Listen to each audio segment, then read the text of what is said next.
Oh, it's time for an Australia Cup watch along. Welcome to the quarterfinals. It is here. We've been loving the Australia Cup so far this year. 2024 has been very entertaining when it comes to the Australia Cup. There's been so much drama, plenty of cup sets, and we've got a huge game tonight because there's two A-League teams going face-to-face for a place in the semi-finals. Adelaide United, the historical... The team who are historically the best when it comes to the Australia Cup, they've won it on 3 occasions. Western Sydney Wanderers looking to win it for the first time, and they've had a really good run so far. 2 consecutive wins against Queensland teams, and now coming up against Adelaide United. Really fascinated to see how this game pans out tonight. And obviously, extra intrigued about this match because we want to get an insight in terms of how these teams are going to come up against each other. For the upcoming A-League season. Good to see Brady Boy in the chat here. Perth Glory Shorts is in the chat. Brady Boy jumping in early to say, I'm so excited, Coach. Can't wait for this. See you soon, my bro. We're very excited for this one tonight. This is our second watch-along of the week as well. We were live on Tuesday night for the Socceroos match against Indonesia, the qualifier. And I'm sort of grateful that I am grateful that the Australia Cup quarterfinals are here because obviously it's been a tough week for Australian football fans in regards to the Socceroos and their extremely underwhelming performances and results from the Australian national team in the past week, with a loss against Bahrain at home and then the 0-0 draw to Indonesia away. We did live watch-alongs for both those games, and it was, yeah, man, it was difficult. It was difficult. So I'm excited to jump into the quarterfinals tonight. I hope you guys are too. Hello to everyone jumping in. Hit the like button to support the channel, and you can consider sending through a super chat throughout the night as well. Kickoff is just around the corner. You can see we've got the lineup here as well. 2 very youthful lineups, we should say as well. Plenty of young guns named in the lineup for both A-League teams tonight. Hello to Butter in the chat. A-League edits. Intellectuals here. Beck is here in the chat as well. Hope you all are doing well on this Thursday evening, wherever you are tuning in from. Appreciate you guys joining us here for the live watch-along. Yeah, it's been a bit crap, says Blinkist. That's right, yeah. I mean, it's good to have the Australia Cup here to distract us from the awful Socceroos performances in the last couple of weeks.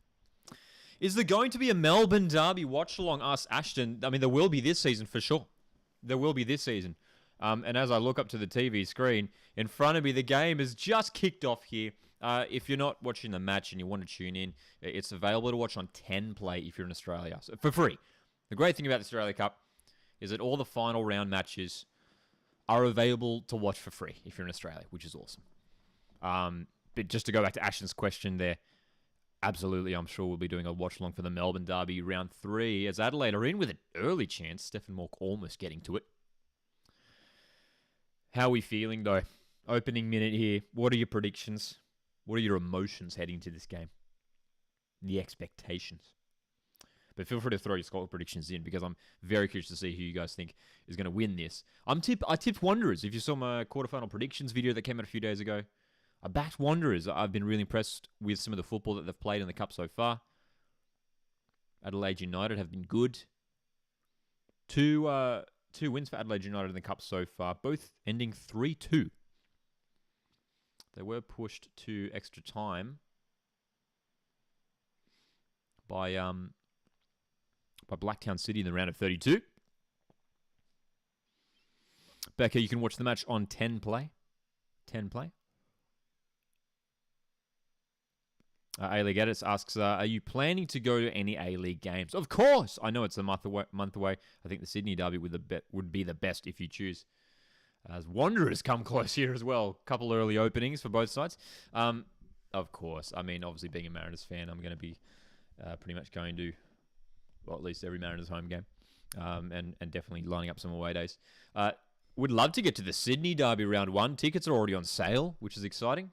Tickets for Unite round, I believe, are on sale. Tickets for the Sydney Derby round 1 are on sale. And we're talking about it in the Socceroos stream a couple of nights ago.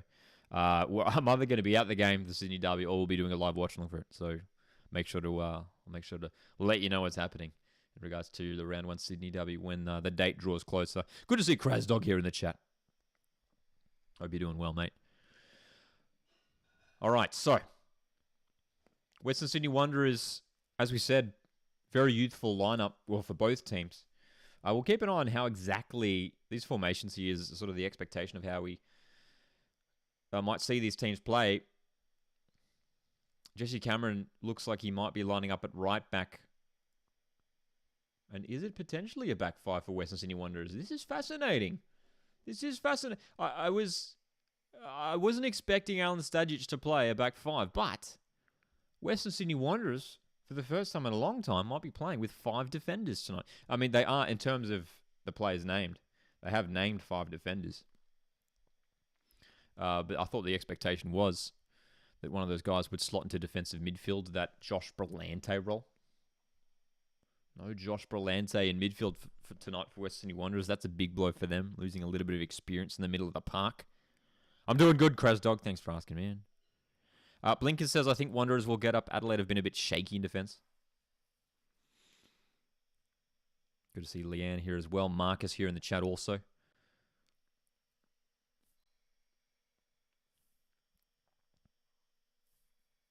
Marcus says, hopefully more kits soon, especially Sydney and Mariners. Need to release before Thursday for the ACL. Yeah. Well, Tuesday for the Mariners. Yeah, you're right. It's a good point there, Marcus. And very excited for that next week. And I can tell you guys right now, we're going to be doing live watch-alongs for both of those games next week as well. Again, Tuesday, Thursday next week. Mariners away to Shandong Taishan, Chinese team. Next Tuesday night. Sydney FC hosting Eastern SC. Team from Hong Kong, I believe. Hosting them next Thursday night. And a potential debut for Douglas Costa. As Wanderers are in the box here, Battleado shocked. It's crucially blocked there by Jay Barnett. Jay Barnett with his first start for Adelaide in quite some time here. The young defensive midfielder. Playing alongside Ethan Allegich in the centre of the park tonight.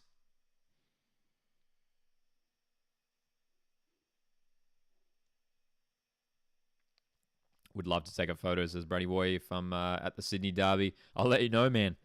I'll let you know. But, hey, man, I'm sure it's going to be sold out too with the anticipation that both Juan Mata and Douglas Costa could make their A-League debuts. Good chance for Wanderers, though. The cross in earlier from Milanovic was nice. Found Battleado, who'd come centrally.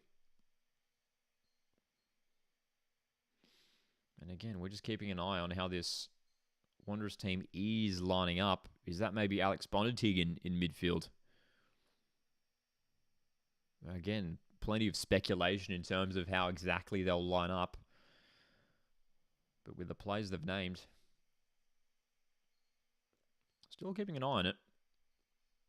But off the ball, I mean, it looks like Wanderers are basically playing a 5-3-2, if you like.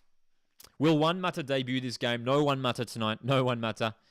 He's not in the country. He's arriving. I believe Wanderers put out an announcement on the socials. I think it was yesterday, saying that he was arriving. I think it's this Saturday. I think it's this Saturday or next Saturday. So he's not in the country yet. I wouldn't expect. I mean, who knows what Juan Mata's injury situation is at this current moment in time. Oh, Zach Sapsford is in behind here. Has he got the pace? Good coverage from Piraeus. And there it is from Milanovic. The shot is tame. Good little chance there for Western Sydney Wanderers. Zach Sapsford found himself clear on through on goal.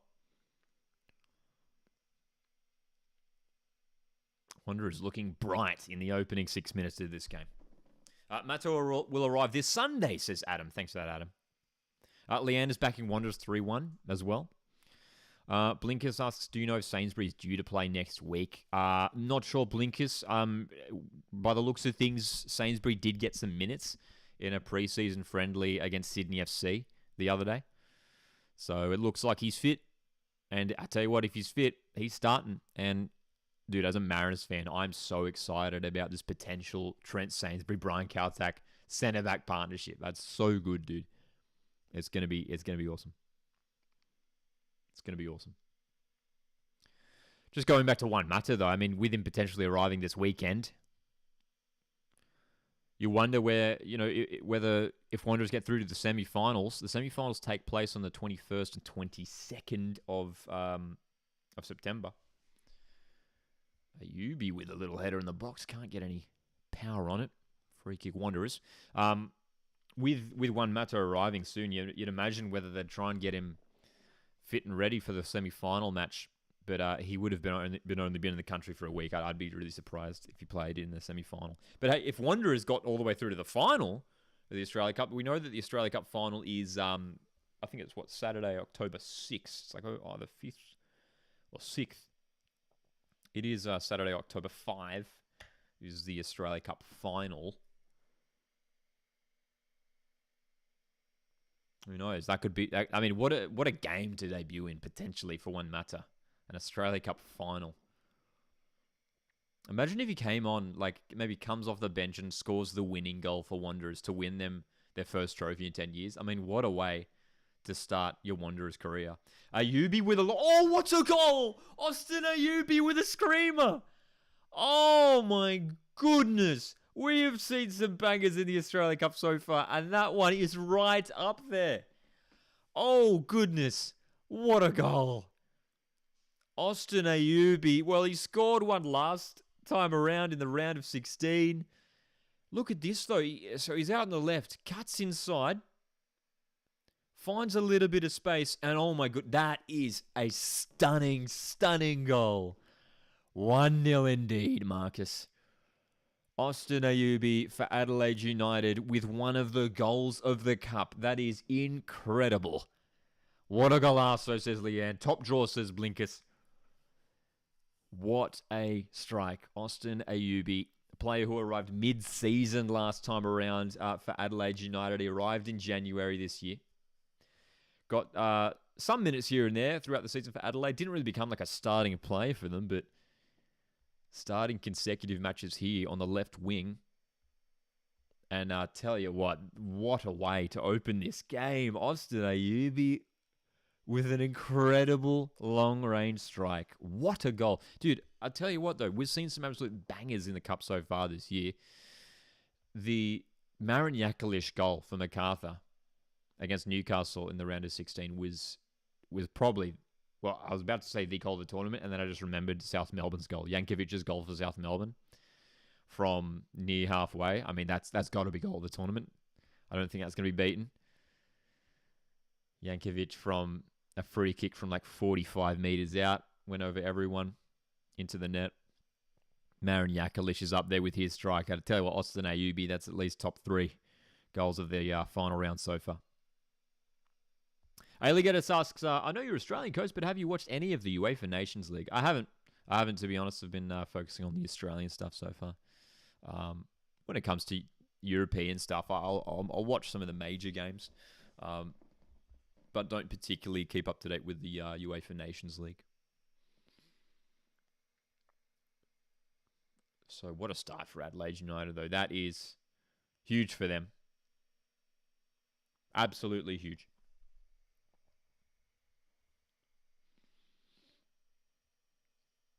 Western Sydney Wanderers, how do they respond?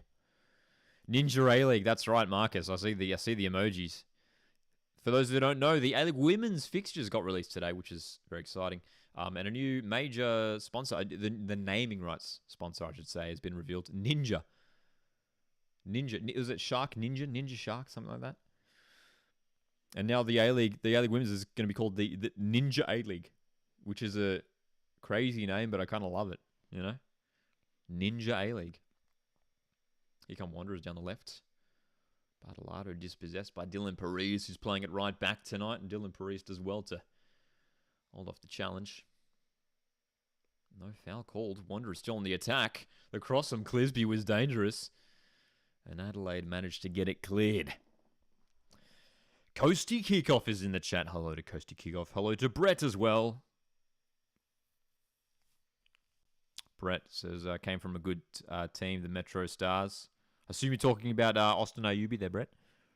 What a goal for Austin Ayubi. What a goal for Adelaide. If you're just tuning in, 1-0 to Adelaide United.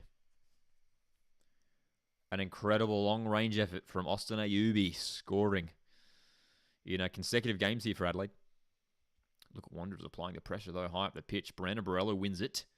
Although, delightful footwork too. The cross was cleared, though. The little piece of footwork there. Barella, delightful. Champion indeed.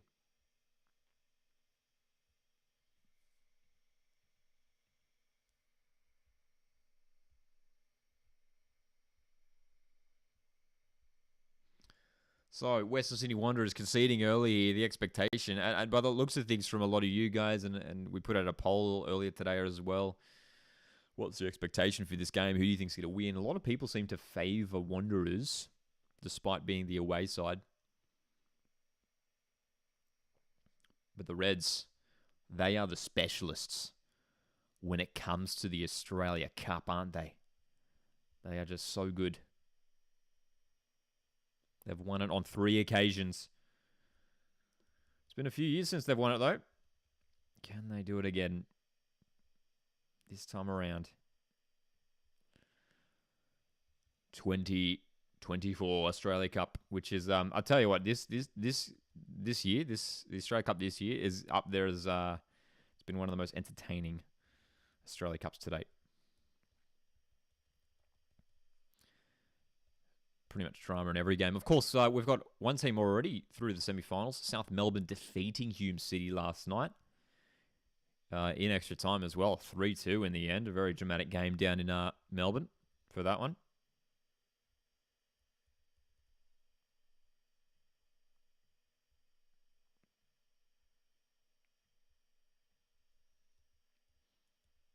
So congrats to South Melbourne, who have been really impressive in the Cup so far, defeating Wellington in the round of 32.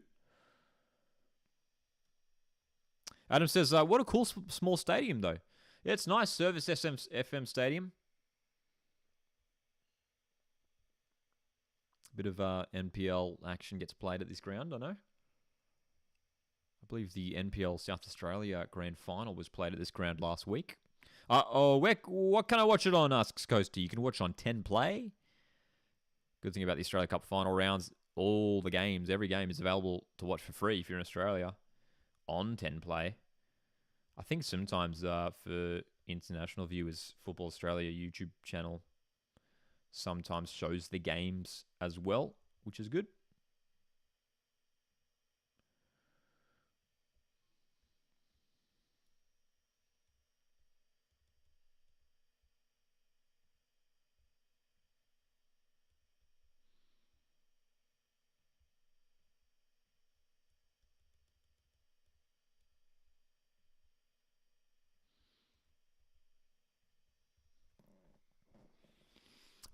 Big question from Marcus. Does Adelaide look to come forward again? They've won a corner. Marcus asks, and feel free to weigh in on this question in the chat, who will have the bigger impact, Costa or Mata? Well, I mean, Mata hasn't played a lot of football in the last couple of years, which is a shame. And hopefully he is fit and, does play plenty of football in the A-League this season. Having said that, you'd feel like maybe Costa might have... I mixed their names up there. Costa might have the bigger impact as Adelaide's corner's whipped in and it's cleared away by Bonatig at the near post. Yeah, I mean, Costa's already playing football. Costa's been featuring in pre-season friendlies for he's been featuring in pre-season friendlies for Sydney FC already so far.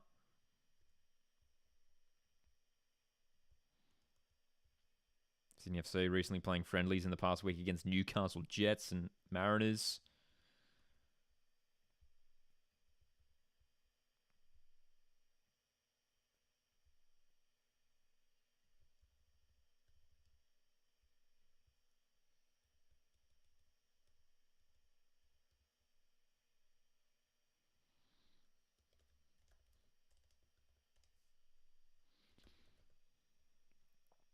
Lineup's gone. Lineups are coming back in just a second. We're having to do some tweaking. Wanderers looking like they're playing the back five. So the lineup graphic will return in just a moment as we get that updated.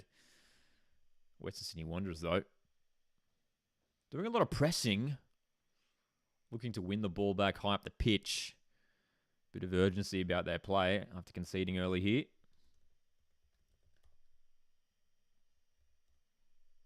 No Josh Brillante tonight. for Western Sydney Wanderers.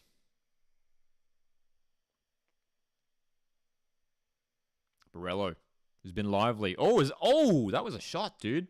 That was a shot from Brandon Borello. It goes wide. But a decent effort. Very lively start from this former Socceroo, Brandon Borello. We say former, of course, he could still be a Socceroo. He was included in the Socceroo squad just a couple of years ago now, after a decent season at Western Sydney Wanderers a couple of years back.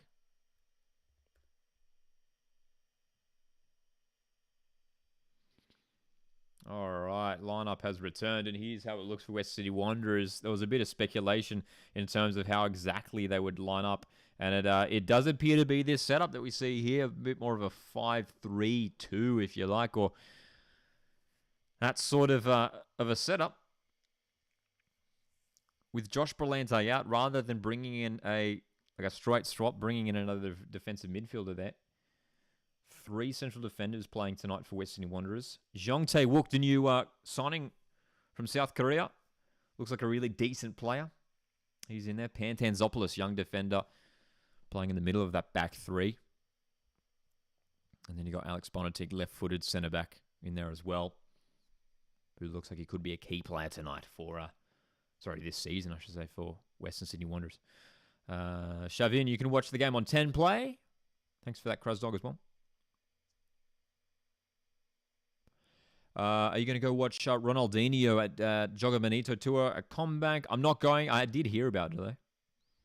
Did hear about it.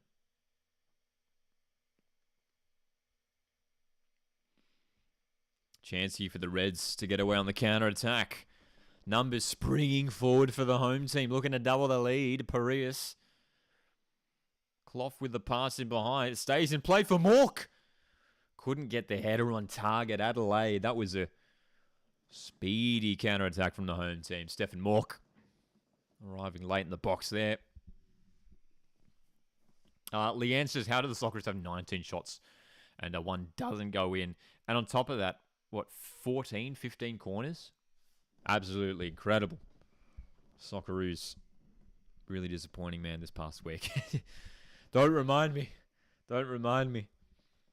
As I said earlier, I was sort of looking forward to I was glad that the quarterfinals in the Australia Cup were coming up so soon after these Socceroos games, because it gives us a bit of a distraction from the awful Socceroos performances from the last week. Did you ever listen to Mork's podcast? It wasn't bad. Yeah, I've listened to a little bit of what is it, Football Friends with Ben and Steph, I believe it's called. Yeah, for those that don't know, Stefan Mork, Adelaide United player, has a podcast with Western United defender Ben Garuccio. I'm pretty sure it's called Football Friends with Ben and Steph. I've only listened to a handful of episodes. I boot from Jovanovic there on Pantanzopoulos.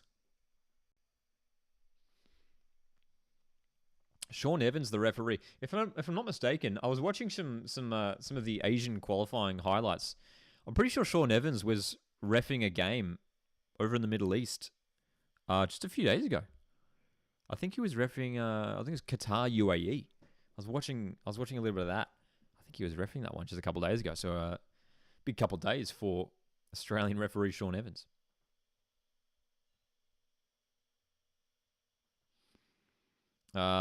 A-League, it's not a strange question. Not a strange question at all. In the A-League, who do you think has the best manager? It says tactically may not always get the results, but got the best ball knowledge.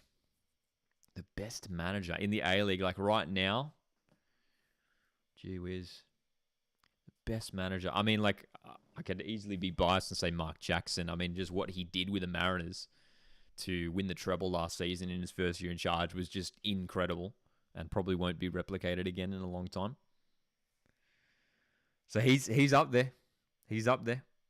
I do think Alan Stajic is a good coach. I think Western Wanderers have made a good move there. Ufuk Talay, I think, is really good. He did a good job with Wellington for a few years, especially through the pandemic years.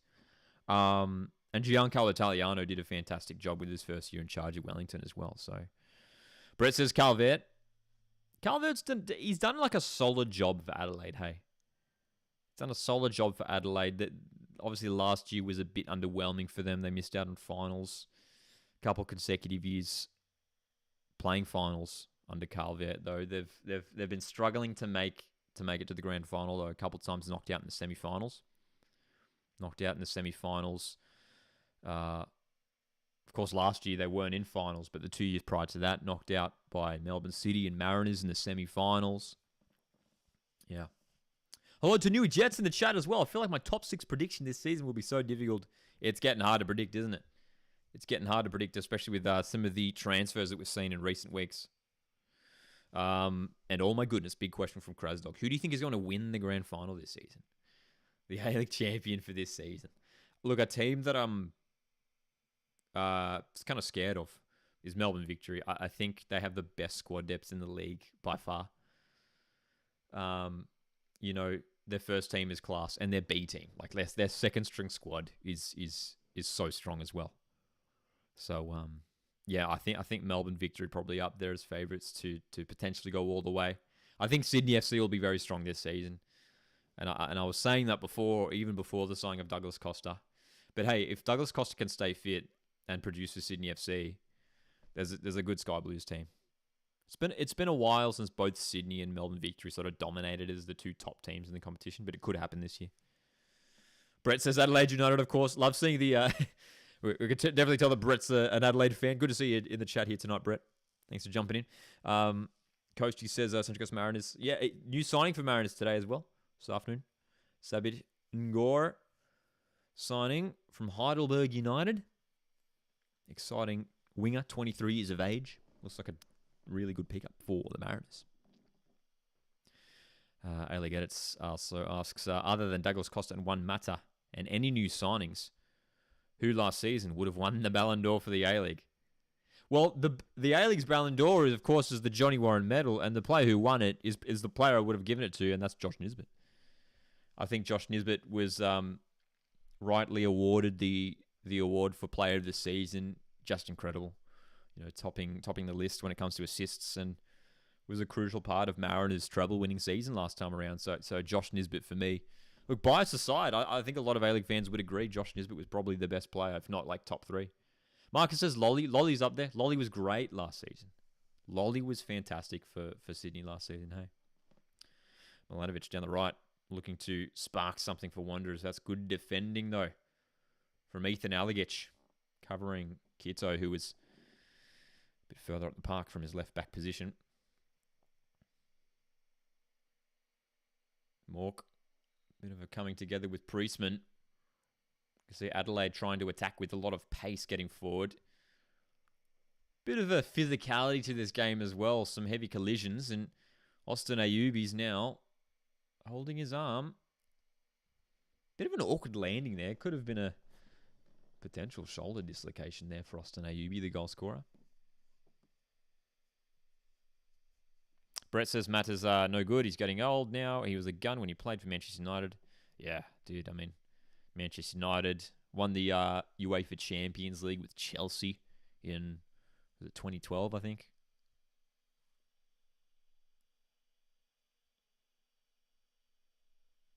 One Mata. I mean, we just hope these guys stay fit, because we've seen it in the past. Obviously, we think of Daniel Sturridge and Nani, these players getting injured, and unfortunately, just not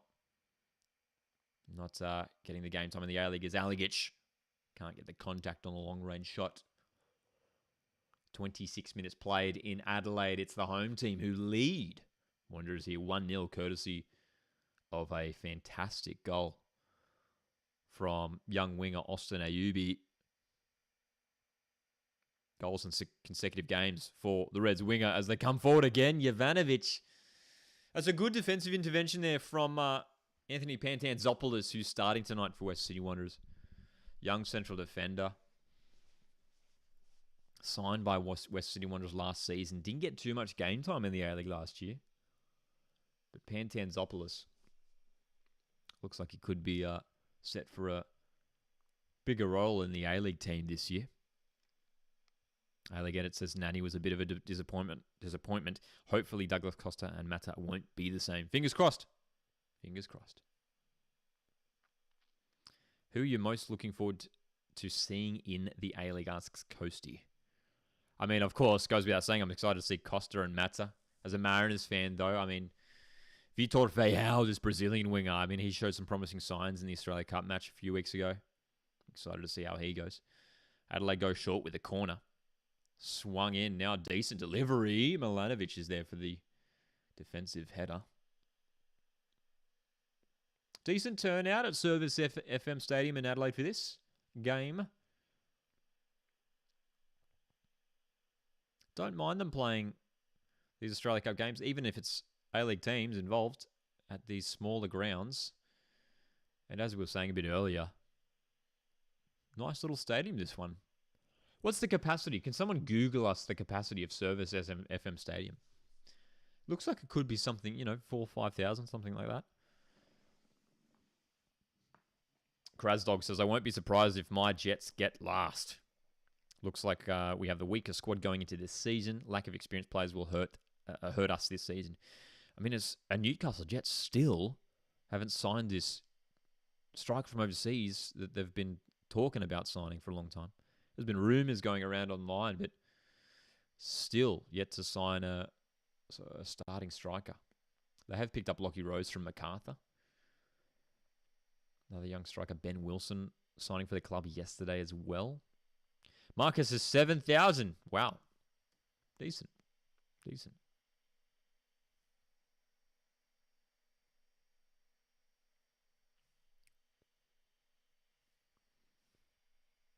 As we approach the half an hour mark here, possession stats 62% to the home team. Western Sydney Wanderers got forward on a couple occasions.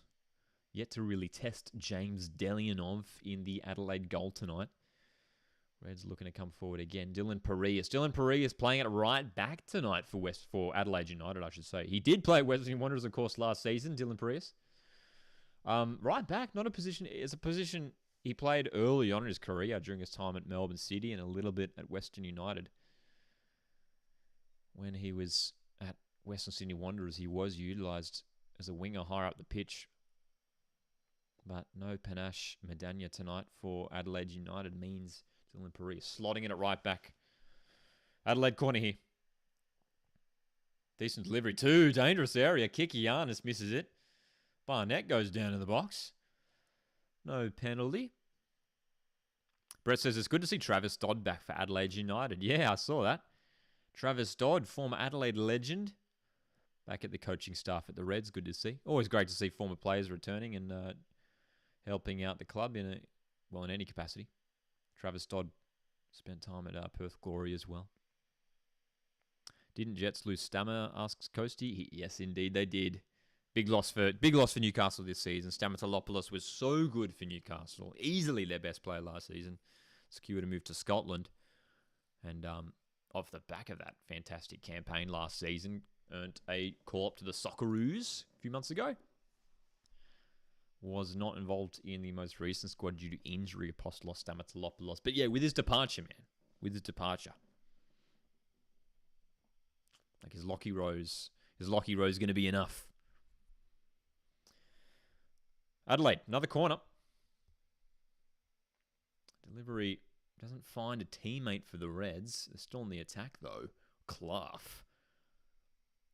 Again, another good defensive header from the Wanderers. They're doing a good job now, Western Sydney, of defending, and Battleado is on the counter-attack here for Wanderers. Doesn't really know what to do with the ball there, though. He sort of lobbed it up to no one. Krasdog says, I've seen the rumours that Jets have signed a Brazilian winger. Hasn't been confirmed. Yeah, we'll see how they go in that department because they do need to sign at least just one more attacking player. Whether it is a winger or a striker. They're maybe lacking a little bit of quality in that department. I don't have Discord, Coasty. A few people have asked that over the years. Maybe we should start one up. Marcus says, I think this will be Wood's last year at Sydney. Paddy Wood. I feel for Patrick Wood, man. And Marcus, you being a Sydney FC fan, you've obviously followed Patrick Wood's Sydney FC journey very closely over the last few years. He's never really gotten a run as a starting striker, and you feel like, Sydney FC this week have announced the signing of Polish striker Patrick Klimala. Looks like a pretty decent signing. JD Kaczarski feels like he's sort of the second choice striker. Patrick Wood, they got young Mitch Glasson there as well. You just wonder how much game time Patrick Wood is going to get. Maybe there could be a situation where he gets a loan, move to another club in the A-League if he's not getting the game time. That's something I've suggested a couple times in the past, actually. That's a late challenge from Milanovic. First yellow card of the game goes to Nicholas Milanovic for that challenge on Ryan Kitto. Adelaide with a free kick in a good area here. Old Krasdog, thanks for reminding me. We have Justin Vidic, Rosen Vidic. Yeah, Justin Vidic looks pretty decent in the Australia Cup so far. He scored a couple goals in the round of 32 against Rockdale Illingdon. He was good in that game. So, yeah, he looks like a solid striker too. Like he's tall, he's strong. So Justin Vidic could be one of these young players to watch in the A-League this year, I reckon. Hopefully Robbie Stanton gives him some decent game time. At this rate, he probably will be because Newcastle don't have many strikers on the books. Brett asks, what do you think of Nestor Irankunda? Love Nestor Irankunda. One of the most exciting players to come through the A-League for Australia in recent years. And great to see him now featuring for the Socceroos. Oh! Adelaide United inches away from number 2. How about that effort from Zach Clough? From the free kick, he went direct. I reckon he meant that. I reckon that was completely intentional there. From Zach Clough, who has scored some stunning goals during his time at Adelaide over the last couple seasons. Zach Clough entering his 4th year. Adelaide fans, correct me if I'm wrong. I think Zach Clough is entering his 4th season as an Adelaide player here. I believe he did arrive mid-season a few years ago for the Reds. Either his 3rd or 4th season. That's a potential yellow card there. Wanderers fouled in the middle of the field. Jesse Cameron with a bit of space here. Young fullback for Western Sydney Wanderers getting some game time here in consecutive matches for Wanderers. Interesting too as well that Cameron's getting some game time, like a couple consecutive starts, considering that Aiden Simmons is on the bench. Previous managers, Marco Rodan specifically, have really favoured Aiden Simmons in that right back position. Jesse Cameron getting the nod over Simmons again here tonight. A lot of interesting talking points coming when it comes to the lineup for both of these teams, really. Krasdog says Vidic is a good striker, lacks experience. If he's played more, he will gain experience, of course. Player down in the box for Wanderers. Zach Sabsford. Looks like he's in a bit of pain. Leanne dropping a ladder prediction here. 12th place, Melbourne City. That's a hot take. Whoa. Wowee. 12th place, Melbourne City. Hey, I appreciate the hot take. But that is up there as the hottest of takes. 11th place, Brisbane. I feel like that's probably where they could end up. 10th, Wellington. That's another hot take. Wow. 9th, Western United. 8th, Auckland. 7th, Adelaide. 6th, Sydney. 5th, Jets. 4th, Victory. 3rd, Central Coast Mariners. Newcastle Jets in 5th. I haven't seen many people expecting Jets to finish anywhere near the top 6. So Mariners in 3rd, Wanderers 2nd, MacArthur 1st. Wow. That's a fascinating ladder prediction there, Leanne. Appreciate you throwing that in there. MacArthur top. Wow, MacArthur top and Melbourne City bottom. I mean, we'll see. I mean, anything can happen in the A-League. Anything can happen. That's why we love this league so much. It's just ridiculously hard to predict. I thought Wellington were going to finish bottom of the table last year. They ended up coming pretty close to winning the Premier's Plate in the end, so you never know what's going to happen. Here comes Dylan Parias, who's been very lively from right back in this contest. Parias still. Cross is blocked. Will be a goal kick. Good defending from Alex Bonatig, who's been strong at the back for Wanderers so far in the opening 37 minutes. Adelaide 1-0, courtesy of a goal from Austin Ayubi. Credit to the Reds, who haven't sat back. They've continued to push Western Sydney Wanderers back, create opportunities. Adelaide have been a little bit more dangerous in this game so far.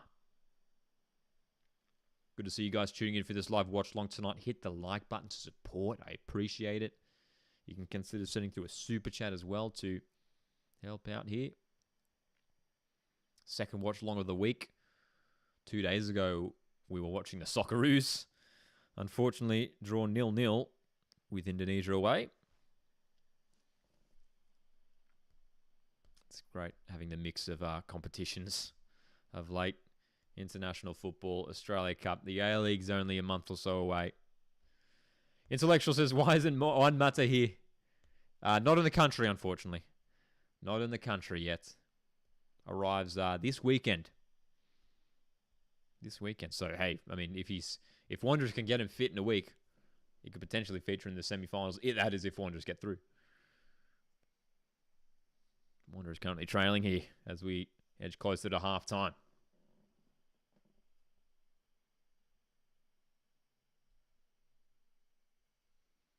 Reds with another set piece here. Second goal would be huge as we get close to half-time. Deep delivery towards Mork. Well, how did he lose the defender there? Surely there was a push. Borrello just collapsed. Stefan Mork and Brandon Borrello dueling. Stefan Mork got his header completely off target though, and Kito flicked it over the bar. My prediction's still on. My prediction can still happen too. I did call Wanderers to win 3-1. I tell you what, Adelaide, probably the better of the two sides so far. West Sydney Wanderers playing a new look formation here. Bit of a 5-4-1 or 5-3-2 if you like formation.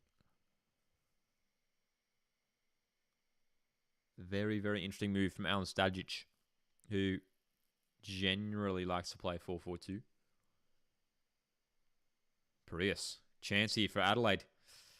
Another block there. Nice play though. Clough is in. Just too many. I mean, the advantage for Wanderers here, playing so many defenders, is that they've just got a wall of white jerseys at the back.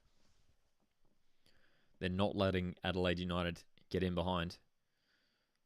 The Reds are knocking at the door, though, for goal number 2.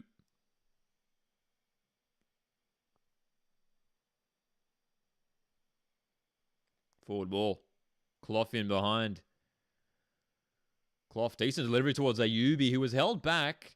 I mean, he's got his hands up, asking for the foul. There was a slight tug, but certainly not enough to constitute a penalty, that's for sure.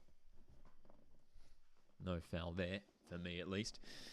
Once again, Adelaide coming forward. I mean, Wanderers just... they're struggling to break out of their own half at the moment. Mork. Jovanovic. Just slips over at the crucial moment. Wanderers have to try and find a way to break out and get themselves up the pitch. Borrello's doing some helping out at the back. The whistle's been blown for a foul here. Brett says we need Joe Gauci back. Who knows? Maybe he'll come back towards the end of his career. But great to see Joe Gauci at a Premier League club over at Aston Villa now. And Griddle, halftime. Griddle says, Leanne, yes, we will be playing Griddle at halftime. For those that don't know, Griddle is a A-League player guessing game. Intellectual asks, thoughts on Luka Jovanovic's progression? It's going pretty smoothly so far. I mean, 2 goals so far this year in the Australia Cup. Scored in the round of 32, scored in the round of 16. Looks like he's going to be Adelaide's starting striker this season, which is big for him. He was sort of dueling with Hiroshi Basuki last year quite a lot. Did get a decent chunk of game time, though, last year for Adelaide, didn't he? Couple goals as well. Oh, that's a good pass over the top. Milanovic could be in behind here for Wanderers. Milanovic, the cut back and the shot. Oh, off the bar. Inches away for Western Sydney Wanderers. Best chance of their game for them. Milanovic was away and hits the crossbar. Delianov was beaten. The pass over the top was delightful. The cutback to evade Kikianis. What a chance. What a miss, says Krasdog. What a miss indeed. Nicholas Milanovic, a player who was rumoured to leave Western Sydney Wanderers earlier in the window. He's still there at the club.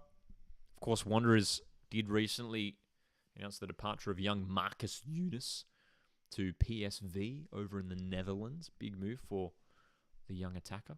Borello looking to come forward again. Oh, Borello, great pass here from Wanderers. It's going to fall for Battalato. Blocked. Desperate defending. Oh, that's a push, surely. Zapsford, and that's a foul. Wow, what a sequence there. What a sequence. Great play from Western Sydney. The give and go. The 1-2. Man, what a chance. Western Sydney, so many crucial chances there.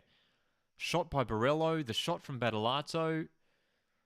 The block there, though, was fantastic. And then the effort from Milanovic off the bar a moment ago. Wanderers, after being pinned back in their own half for a little while here, have come to life at the end of this half.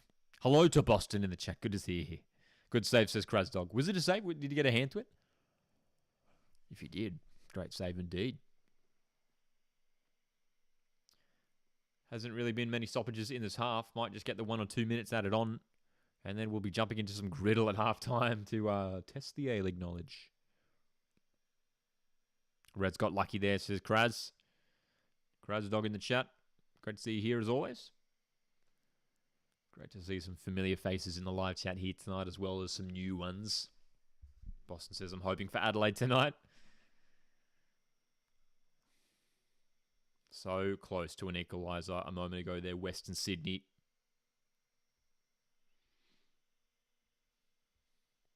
This has been an entertaining first half of football, though. Of course, if this game ends a draw, we do go through to extra time and then penalties. The Reds just with a 1-goal advantage. Milanovic over on the left now.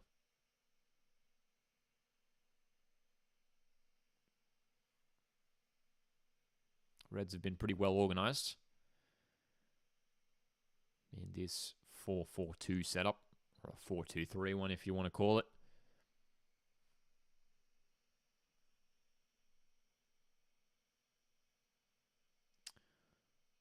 Cameron. Wanderers maintaining a bit of possession here as the board is lifted for injury time. What number did we see there? 1 minute. 1 minute added on. Adelaide United. Impressive first half from the home team.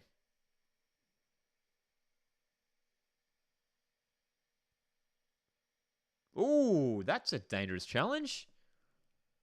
Really close. I mean, it looked dangerous from afar. Stefan Walker's all right. It looked like Milanovic just like completely kicked Stefan Walker in the shin, but must have just missed him in the end. Is there one more chance for Western Sydney here? They're going long. Cameron loses it though. Pantanzopoulos sends it up. Throw in Adelaide. Borello hasn't been happy with some of the refs' decisions tonight.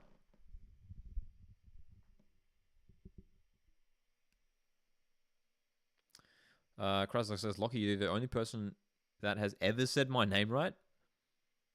Usually people on TikTok doing lives and people streaming on YouTube or Twitch say my name wrong. I can't imagine how else you'd say that. Maybe like Crazed Dog. Half time. It is 1-0 at the break. Adelaide United leading. What a goal it was as well. Austin Ayubi with a stunning strike. An incredible goal. We've seen some stunning goals in the Australia Cup final rounds this year.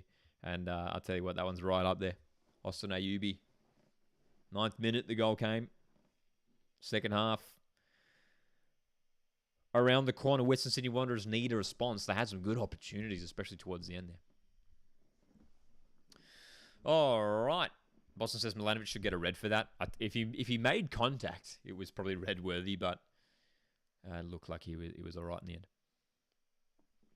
Best YouTuber in the country. Thank you, Boston. Thanks for saying that. Appreciate it.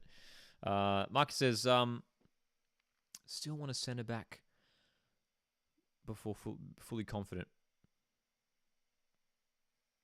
Sydney FC? A centre back for Sydney FC? Yeah, I mean, that's the expectation is that they will bring someone in before the window closes.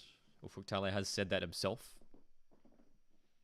Oh, people say it as crazy dog, not Kraz dog. Yeah, well, no Y in it, so for me, I read it as Kraz dog. Hey, it's time to play some Griddle, everyone. For those that don't know, Griddle isn't... Well, you'll get the gist of it in just a second. It's time to test the A-League knowledge. Let's have a look here of today's Griddle. Let's bring the camera back as well. Okay, today's Griddle's looking pretty interesting. We've got MacArthur SC, West Sydney Wanderers involved, Western United there also. We're looking for players who have scored at least one own goal, players who have scored 2 penalties or more, not including penalty shootouts. Not including penalty shootouts. And players who have started less than 50 games. Okay. All right. Dude, Griddles, I feel like Griddle when it first came out, like a while ago, it was like a year or so ago now.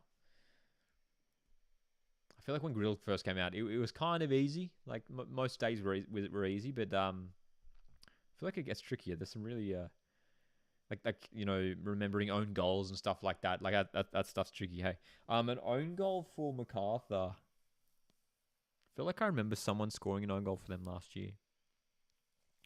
Like a defender, like Uskok or something like that. Nicolau maybe. Vujitsa, maybe Vujitsa. He has played a lot of games for MacArthur. No own goals for Ivan Vujitsa. Okay, that's all right. All right, what else have we got here? Let's stick with MacArthur. Two penalties for MacArthur. Not including penalty shootouts, although I don't remember MacArthur featuring in any penalty shootouts in the A-League. Of course, we should mention that these answers are only including the A-League. I believe they don't include the Australia Cup or any continental competitions. A player who has scored penalties for MacArthur SC, I mean, in the early seasons, Derbyshire scored a lot of goals for them. Matt Derbyshire, maybe? Just one. Oh, my goodness. One.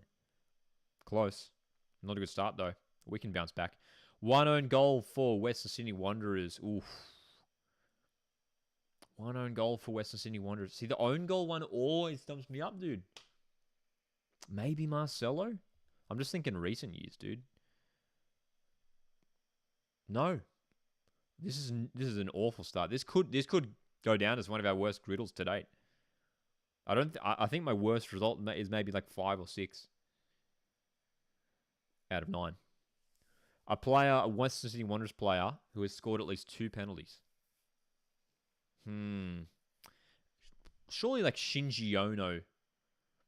Like it's who's like Wanderers' main penalty taker. I feel like Brandon Borello has probably taken a bunch of penalties. I sort of want to go Shinji Ono though. Surely did he not take plenty of penalties for Wanderers back in the day? Hey, there we go. We got one right. 3 penalties scored for Shinji Ono for Wanderers. A player who has scored an own goal and started less than 50 games. Oh, dude. I mean, like, who's remembering players who have scored own goals? You know what I mean? We're going to come back to that one. We might have to leave that one to the last. 2 penalties scored and less than 50 games started. I was actually thinking of this guy earlier today. I'm not sure if how many penalties he took, but Ola Toivonen, I don't know if he played more than 50 games. I'm going to go Ola Toivonen here. Oh my gosh, dude. And he played less than 50 games too. He only played 37 games. Started 37 games and scored 1 penalty. Dude, we're getting close on some of these too. But this could well and truly be one of our worst Griddles. An own goal, less than 50 games started. That's rough, that one. That's rough.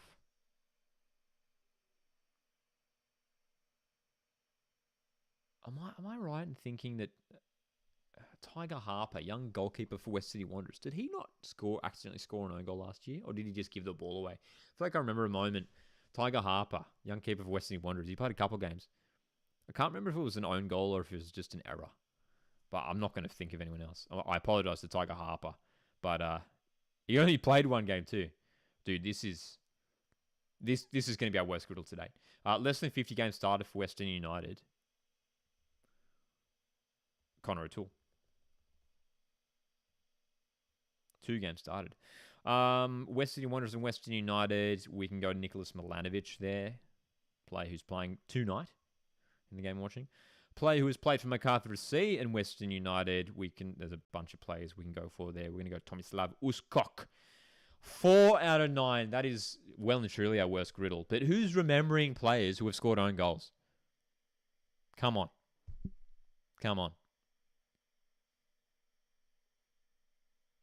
Krasdog says for West Sydney Wanderers and own goals, try Jan Jedovic. Not many players have scored own goals for Wanderers.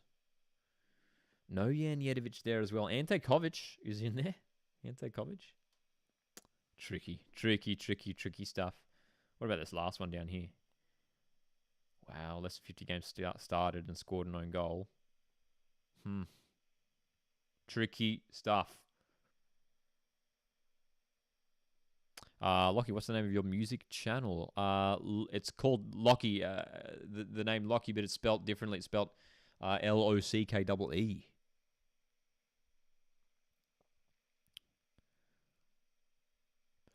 All right. Second half is around the corner in this one. Adelaide 1, Western Sydney Wanderers 0. Really fascinating when you look at the tactical setups for both of these teams. This is basically the formations that both teams are playing. Western Sydney Wanderers, this back five, I'm not sure if it's really working for them. They've been pinned back quite a lot in this game. You wonder whether Alan Stajic might be tempted to take off a defender and bring on another attacking player. I mean, the problem for West Sydney Wanderers is they just don't have that many central midfielders. No Josh Brillante tonight. Oscar Priestman playing in the middle of the park on his lonesome. So, a bit of a headache for Alan Stajic in terms of what he does in that department. For Adelaide United, a very young side for them tonight. Barnett starting in midfield alongside Aligic, who've both worked hard already tonight. Mork's been involved. Clough and Ayubi and Jovanovic looking dangerous on the attack. Reds well and truly, I think, have been the better team. Wanderers did have that few opportunities towards the end of the half, though. Paris has been good from right back as well tonight, hasn't he? One of the fastest players in the A-League. I believe as well on EAFC. Someone could probably look it up too. On EAFC, I'm pretty sure Dylan Paris is one of the fastest players in the A-League. His pace would be very high. And he's definitely adding some speed to that right flank. Is your music on Spotify? Yes, it is. It is indeed.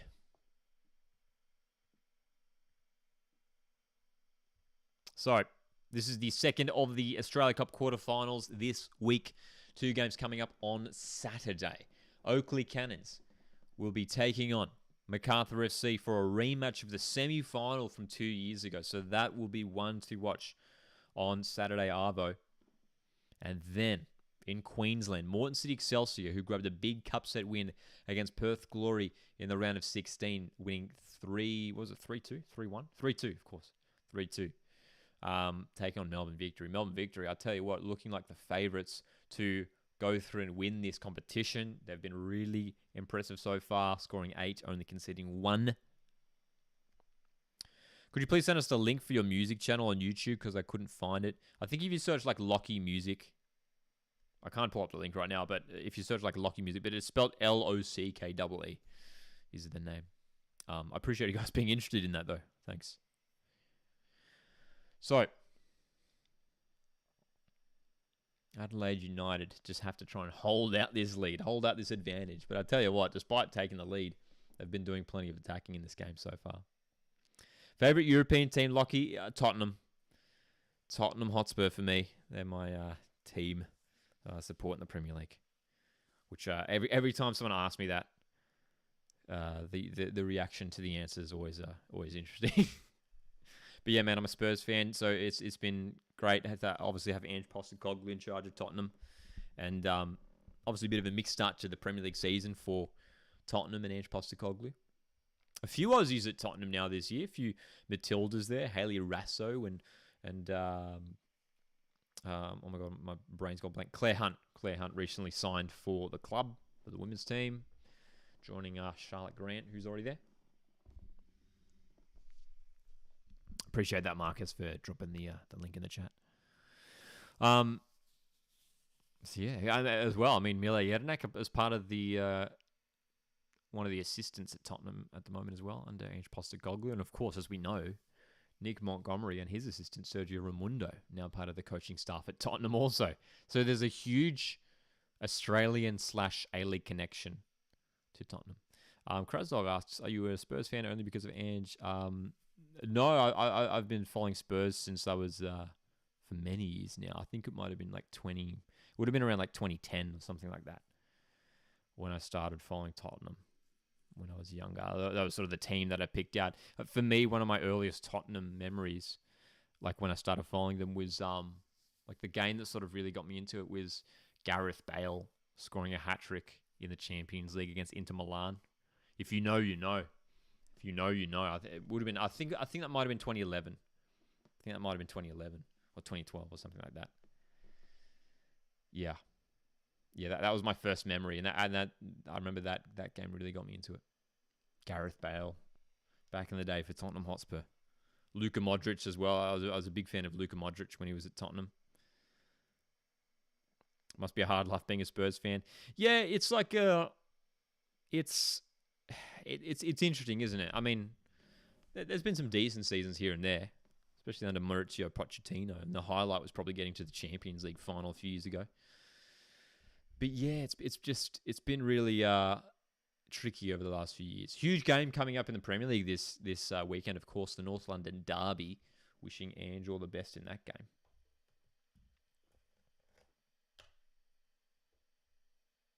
Huge game. Arsenal with a couple injuries at the moment in midfield, so Spurs could get the win there. That would be absolutely monumental for them. Krasdog says Liverpool's better. I mean, they are. That is a fact. Great start to the Premier League season for Liverpool, hey? Big 3-0 win away to Manchester United last time around. I enjoy watching the Premier League though, man. It's a bit of a... I do obviously follow the Australian stuff a lot more closely. Obviously here on the channel, Coast Watch Football, the focus is the Australian leagues, the A-League, the Socceroos, the Matildas, all that. So the Premier League, but it's always good fun to watch some Premier League action as well.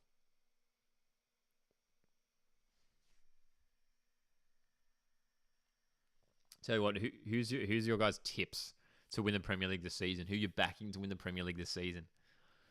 All right, Man City look like they'll be strong once again, of course. Man City and I tell you what, Liverpool under Arne Slot. Well, they've made a great start to the new season.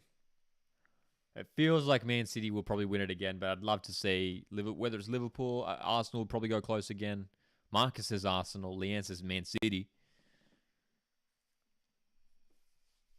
I mean, it'd be cool to see someone else other than Man City win it, just for something different, you know. Teams have returned to the pitch for the second half. Western Sydney Wanderers needing a goal to keep their cup dream alive for 2024. G'day, Troy in the chats. Troy says, hey, look, you just got home. Look forward to the second half. I'm guessing Juan Mata isn't there. No Juan Mata, unfortunately. He is arriving in the country this weekend. Wanderers made a post about it on the the other day, this week. I believe he's arriving like some early hour in the morning too, like 5, 6 a.m. or something like that. So Juan Mata arriving in Australia, in Sydney this weekend. Kickoff, and Wanderers had kickoff and gave away possession within like 2 seconds. Saturday 6 a.m. says Marcus. There you go. Thanks for that, Marcus. Boston says I watched the South Americans League and the J League. Yeah, I haven't caught too much of the leagues in South America. I do try to watch a little bit of the J League though.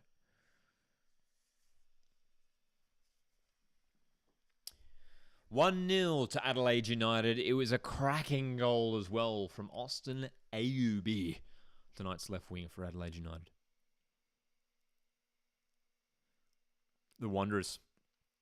Well, they had some opportunities in that first period, especially late on. Flurry of chances. Unable to capitalise. Now,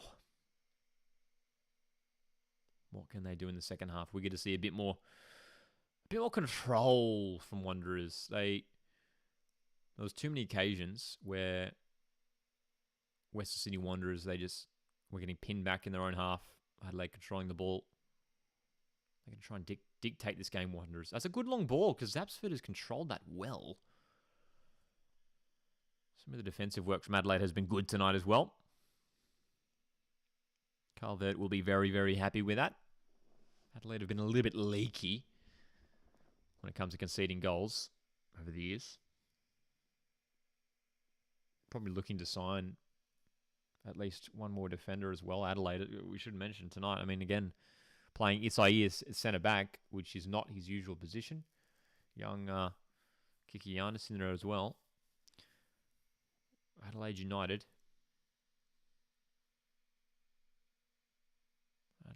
The Reds did sign Dutch defender Bart Vriens pretty early on in the window. We are yet to see him feature for Adelaide United.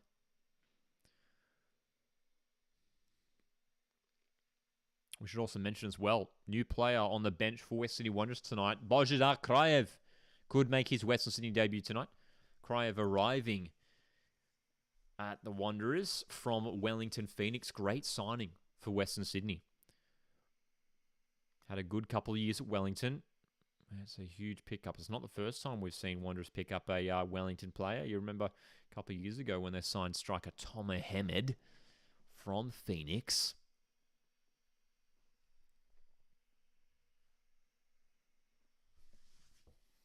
Couple minutes into this half and Wanderers already doing a decent job of controlling the ball a little bit more. Great to see you guys tuning in for this live watch along tonight. Big second half ahead. And it'll keep going on if Wanderers can grab an equalizer at least. Make sure to hit the like button if you haven't done so already. You can also consider sending through a super chat. Boston says, I went to Marconi versus Rockdale NPL Men's Grand Final. And congratulations as well to Marconi for winning the NPL Men's Grand Final this year. Last weekend. First yellow card for Adelaide. Bit of a high boot there from Zach Clough. The contact wasn't all that harsh, but those studs were raised and Battleado was on the receiving end. Coasty, if we could just avoid any spamming of the emojis in the chat, that would be greatly appreciated. Thanks for jumping in the chat, though, tonight, Coasty. Thank you very much. But if we could just avoid any spamming, that would be greatly appreciated. No worries, Krasdog. Thanks for tuning in tonight. No worries, Coasty. No worries at all. Just want to make sure we leave plenty of space in the chat for everyone. Thank you very much. Clisby. Coming in field for Wanderers. Western Sydney, Pantanzopoulos. Ooh, nice long ball. That's really nice. Sapsford. Well, they kept it in, but didn't have the backup.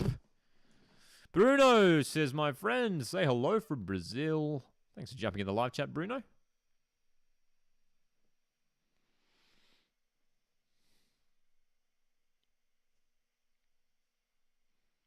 Service FM Stadium, the venue for tonight's game. Pretty decent turnout as well.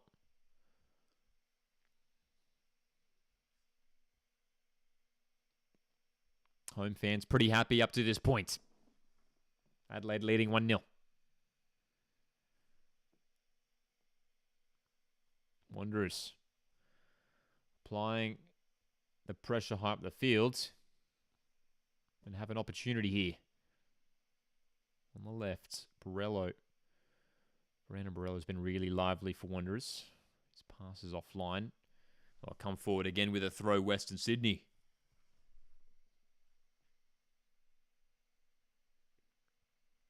Borello wearing the captain's armband tonight for Wanderers. Third year at Western Sydney. He was very, very good in that first year at Wanderers a couple of years ago. A little bit quiet last season. Didn't really get the goals. But he could be real crucial for them this year under new head coach Alan Stajic.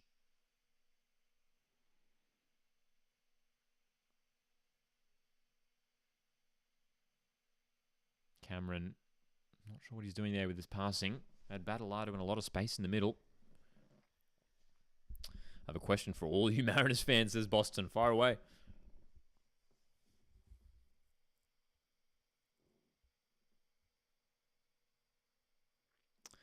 Adelaide starting to sit back a little bit deeper now. Want to maintain this lead. That long ball not finding anyone. Some of these long balls for Wanderers have been a bit hit and miss. Some of them going astray. No, the Colombian is not playing for Mariners anymore. Released by the club, as Marcus has said there. Excited to see new winger, though, for Mariners this season. Vitor Feijão, he made his debut in the Australia Cup round of 32 a few weeks back. Mariners today as well, this afternoon, announced the signing of Sabit Ngor, winger from Heidelberg United, the club who knocked out Mariners in the Australia Cup as well. They have signed the 23-year-old. The Mariners with some decent signings in this transfer window. Yellow card as well for Wanderers. Again, Oscar Priestman this time. Priestman with a late challenge. Yep. Just stepping on the foot of Ethan Alliage, a little bit overeager there from the young midfielder Oscar Priestman. Oscar Priestman got plenty of game time for Wanderers last year in the A-League, and looks like he'll be a key figure in midfield for Wanderers once again.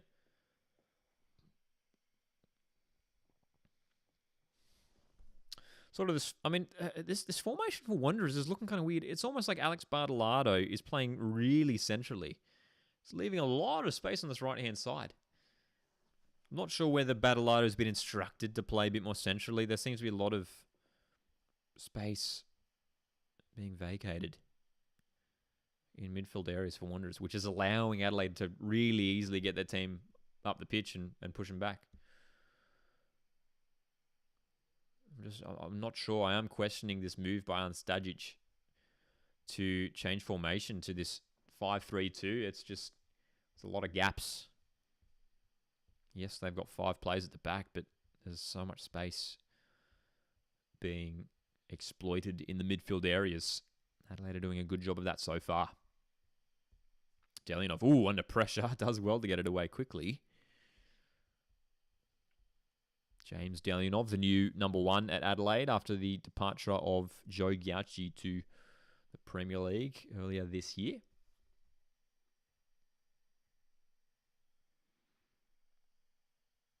One team already through to the Australia Cup semi-finals. It's South Melbourne. South Melbourne will be facing either Oakley Cannons or Macarthur FC. The winner of this game, of course, will take on either Moreton City Excelsior or Melbourne Victory. Victory heavy favourites to go through against the Queensland club this weekend. The remaining 2 quarterfinals being played this Saturday. Parias down the right. Clough with space, can cross. Good defensive header. It's Alex Bonatig, not for the first time tonight. He's been good. Very, very good, Alex Bonatig. His defensive work has been very solid tonight. 10 minutes into this half, Wanderers looking to get going a little bit more up the pitch, but it's continuing a little bit like how the first half was progressing. Boston says, I'm going to do Central Coast away. Yeah, one of the best away days. And yes, Sydney bring a lot of fans up to Gosford for Mariners away. We remember when Sydney came up to play Mariners at Industry Group Stadium, second leg semi-final last season. Marcus says, I think Mariners get knocked out in the group stage. Sydney knocked out in the quarters in the Asian Champions League. Of course, there, Marcus. Yeah, well, it's interesting, isn't it? Both the two competitions, sort of different formats as well. Hey, I think Sydney should I think well and truly get through to the next stage. So then Frecce, Hiroshima may be the one tricky side for Sydney, but they should get through from their group. I do agree, Marcus. Yeah, for Mariners, it's an interesting one. So with a league phase, 8 teams out of 12 go through. So I'd like to think the Mariners could be a part of that 8, that top 8 at least. You don't want to be that unlucky 4 at the bottom. But, I mean, Mariners, we've got some really tricky matchups in the Asian Champions League Elite. We'll see. Barnett. Clough. Adelaide on the attack once again. Second goal could be decisive. Jovanovic lays it off. Adelaide still going here. Ayubi hits. Ayubi drives wide.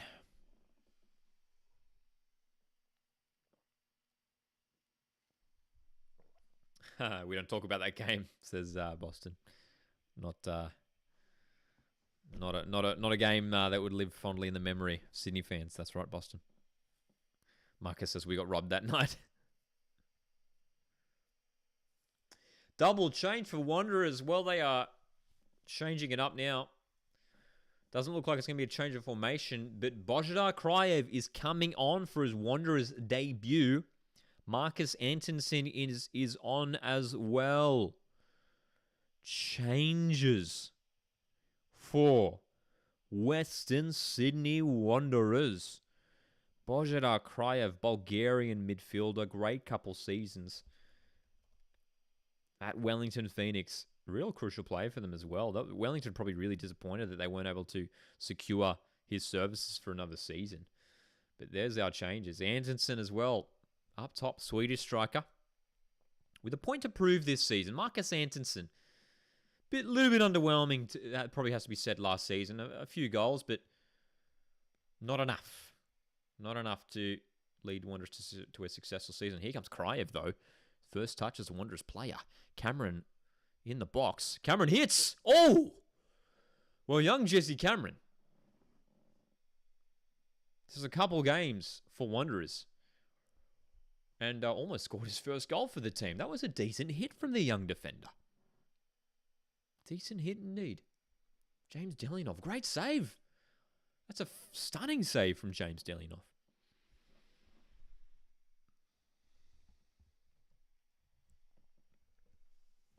Corner Wanderers. Good delivery too. That's a good defensive header though from Kikianis and Krajev. Well, that shot is nowhere near the target for Božidar Krajev. Keep an eye on the new number 23 though for Wanderers.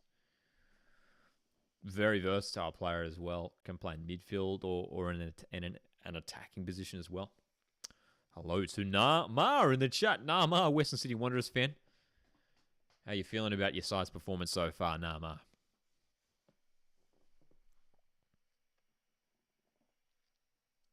They've showed some decent signs. Unable to find the goal. And look at this pace from Jovanovic. Pantanzopoulos with the challenge. Maybe like some half appeals for a free kick and a potential red card, but because Jovanovic was through on goal, but looked like a pretty clean intervention from Pantanzopoulos. Crucial one as well.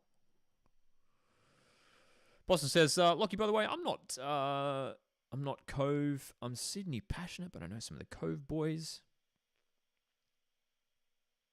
Says your coasty locals don't like Sydney coming up. We love when I don't mind seeing all the Sydney fans there. They create a great atmosphere, and it's always a competitive match when Mariners host Sydney. Sky Blues have some decent form away to Mariners. Aside from that semi-final game, they've been one of the few teams to beat Mariners at home. I think they were the only, besides round 4, after round 4 last season, Sydney were the only team to defeat Sydney FC in the A-League. I'm pretty sure I've got that right. The only team to defeat them.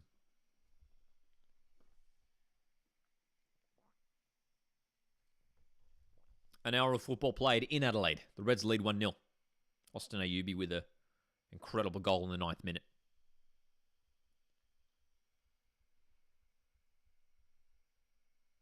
Adelaide looking to get number 2 where they got a corner.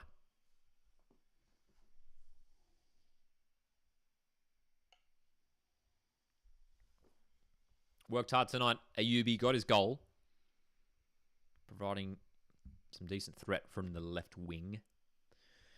Could he be the new Star wide player for Adelaide that have had some fantastic wingers in the last few years. When we think of Craig Goodwin and Nestori Irinkunda, a couple of Socceroos now. Ooh, ball came whipped in there.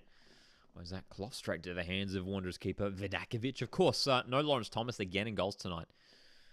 There was some speculation online that Lawrence Thomas has suffered an injury, which would be a huge blow for the Red and Black. Because Lawrence Thomas, one of the top goalkeepers in the A-League. 4 shots on target for Wanderers, 1 on target for Adelaide, according to the broadcast. That's interesting. That's interesting.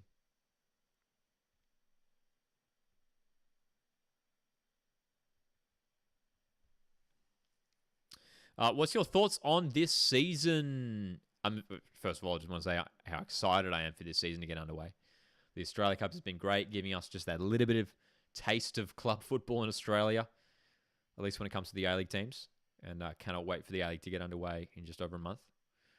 Hopefully it's a great season. Some exciting marquee players arriving at the A-League. Douglas Costa, Juan Mata. Hopefully they have big seasons. What's your ladder right now, asks Marcus. It's a tough question. We'll be doing, in a couple weeks' time, we will be doing a full updated ladder prediction for this season, which is generally the biggest video of the year. So keep an eye out for that one.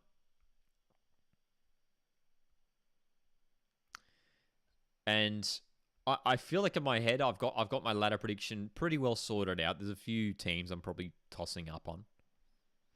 But I have a general idea of where each club will be. You know what I mean? Like, sort of a 4-position window. You know what I mean? Like, for example, I personally think Brisbane will finish between 9th and 12th. Sorry, I should say 10th and 13th. 10 and 13. 13 teams now in the A-League men's with the addition of Auckland FC. I think I'm really interested to see how Auckland go this year. I think they could play finals. I think the team they've put together this year is really good, and they've probably still got a few more players to come in as well. Maybe a few more international signings. So I think Auckland could be mid-table, maybe the bottom end of the top 6.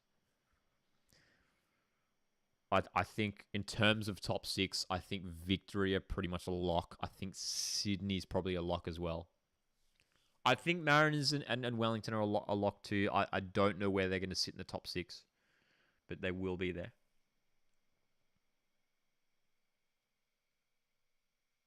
And in terms of 2 more teams who might be in the top 6, I might actually take Auckland. I think Auckland could finish top 6 again.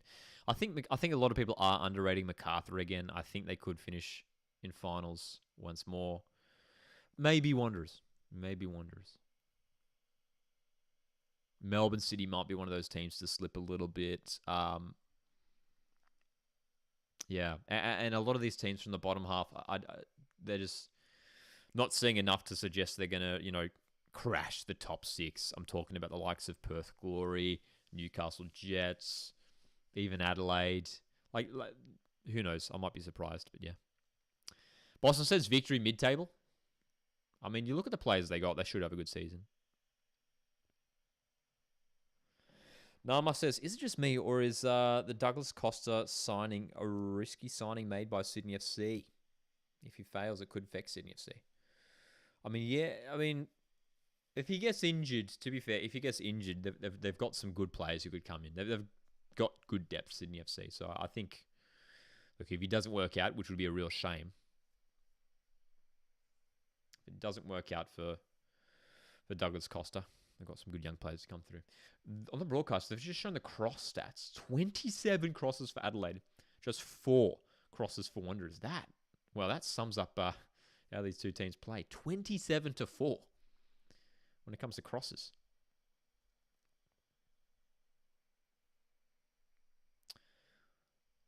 Here come Wanderers. Right-hand side is Antonsen.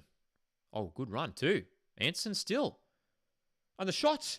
Oh, it's not saved, and Borrello couldn't get to it. That was a really good run from Marcus Antonsen there. G'day, Joshy in the chat. Joshy says, Coast Watch opinions on the fact that tickets Sorry, that general admission GA tickets for City's Homes Derby are now $40. To me, that's crazy. $40. I mean, it's obviously a big talking point when it comes to the I guess any sporting event or any entertainment event. Ticket prices.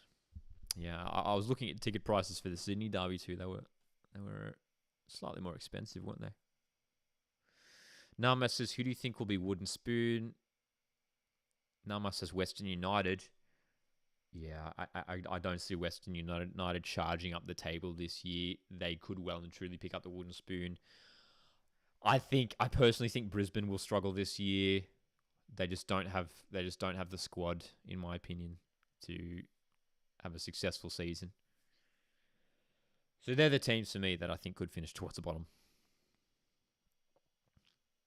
Boston says City at the bottom and Western United in mid-table. I mean, Western United just their recruitment has just been really interesting. I mean, they've signed a couple senior players. Hiroshi Basuki, Tate Russell, but aside from that, they've just been promoting players from their academy. Nothing wrong with that. Like some of these young players at Western might have huge breakout seasons, but yeah, there's not a lot to suggest that Western United will again crash the top 6 this year. Chance for Wanderers. Left-hand side, Clisby. Cross is deep, but good. And it's fallen for Milanovic, who scores! Nicholas Milanovic scoring again in the cup. It's 1-1. Western Sydney finally have their equaliser. 1-1. Great cross from Jack Clisby. Good build-up play. Ball sent across. It was Milanovic as well who started it. Clisby's delivery. I think it was Antonsen with the header. And it fell kindly for Milanovic, who dispatched it. Very nice goal from Nicholas Milanovic, who found the bottom corner. It is 1-1. Could we be set for extra time? Once again. Last night's quarterfinal between South Melbourne and Hume City went to extra time. It is 1-1. My prediction's still on, folks. It didn't look likely at the start. My prediction is still on. My prediction was a 3-1 win for Wanderers. Adelaide looked good, but despite the chances that the Reds have had throughout the game, they have not capitalised. They have not found that second goal to give them that buffer. Now Wanderers have squared it up. Brett says, come on United, this always happens, never can hold the lead. Boston says, Lockie, I'm planning on going to the 50th Melbourne Derby. That'll be good. 50th Melbourne Derby. Is that right? 50. Huge.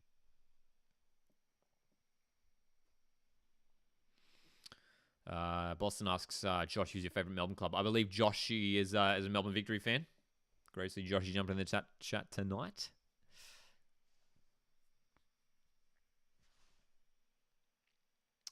"20 minutes to go in regular time." So good to see you guys tuning in on this Thursday evening. Very, very rainy here on the central coast of New South Wales. Hope you guys have been having decent weather as it's starting to heat up a little bit here in Australia.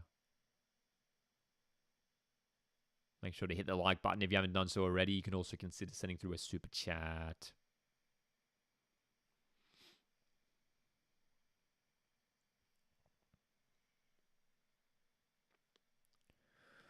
"70 minutes played. It's all level.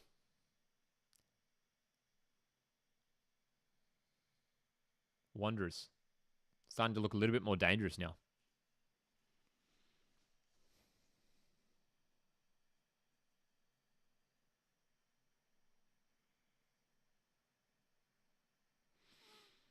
I don't know what the possession stats are, but you feel like it's probably favouring Wanderers now. Adelaide had more possession in the first half, I'm pretty sure.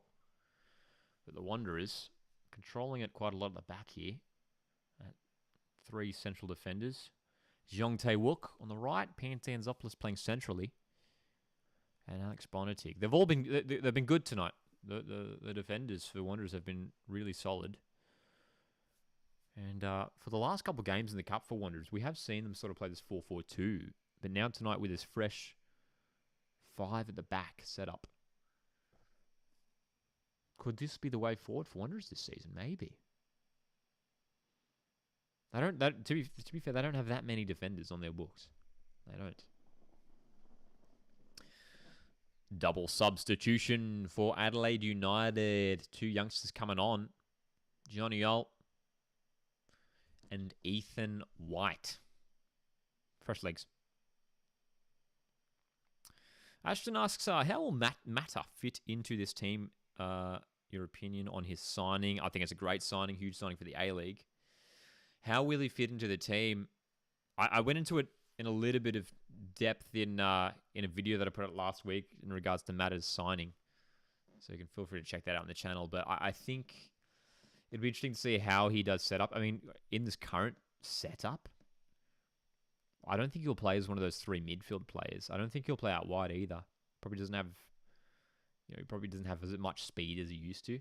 I'd imagine to play in sort of an attacking role, maybe as like a second striker, maybe playing just behind the lead striker. And if Wanderers do sort of play like a 4-4-2 formation, yeah, it'll probably be one Mata playing like just behind, whether it is Borello or Zapsford. So I think Mata will play as sort of like a number 10, basically. Yeah.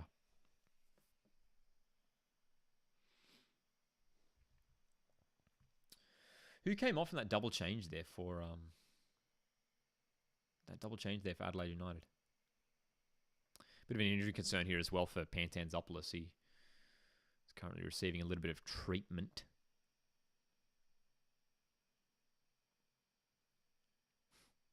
Christian in the chat says, did you know Austin Ayubi is my soccer coach? Wow, there you go. Thanks for jumping in the chat, Christian. Says I play for Metro. Nama says we should play a 4-2-3-1 to fit Mata in as a cam. Yeah, I think that's the expectation. I think that's how I would assume they would set up in that sort of a formation. Play Mata in a central attacking midfield role, as you say there, Nama.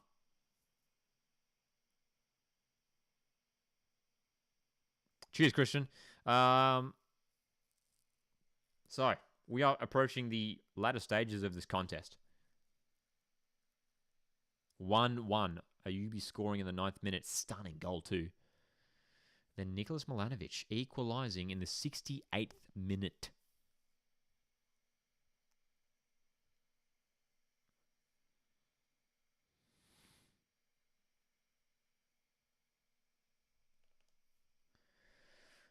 Keeping an eye on how Adelaide are lining up now. Maybe a bit of a reshuffle for them with those couple substitutions.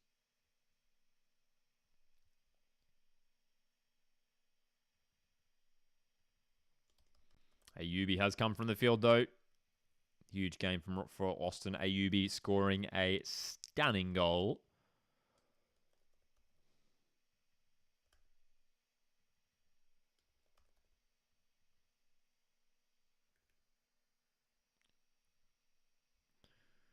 Here's our updated Adelaide United lineup now with a couple subs. Johnny Yull playing over on the right-hand side of midfield. Ethan White. Made a couple appearances in the Cup already this year. Another youngster at the Reds. Slotting into defensive midfield, replacing Jay Barnett. Match possession on the broadcast, pretty even. 51-49. It's been a good match. Great chances for both sides. It could well be more goals in it. You get the sense, though, that Wanderers have a little bit more momentum in the second half, though. They've been a little bit more adventurous. Here come the Reds, though. Mork, wide for Clough.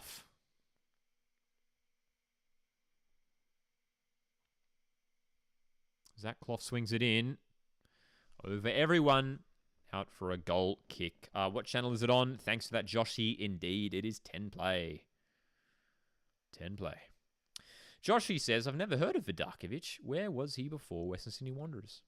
I'm not sure, actually. Let's have a look.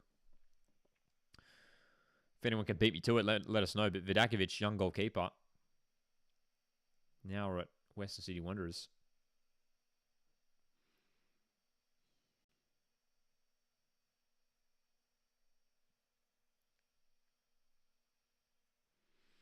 Free kick Wanderers here.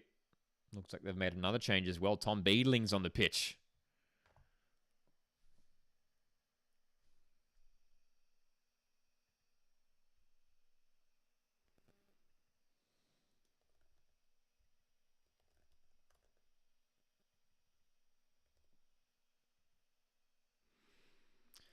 Tom Beadling, third season at West Sydney Wanderers, famously made his debut in a Sydney derby, for memory, a few years back. Chance for Wanderers now down the right. Milanovic taking on Kikianis. Milanovic still. Kikianis, good strength shown by the young defender, and he wins the foul.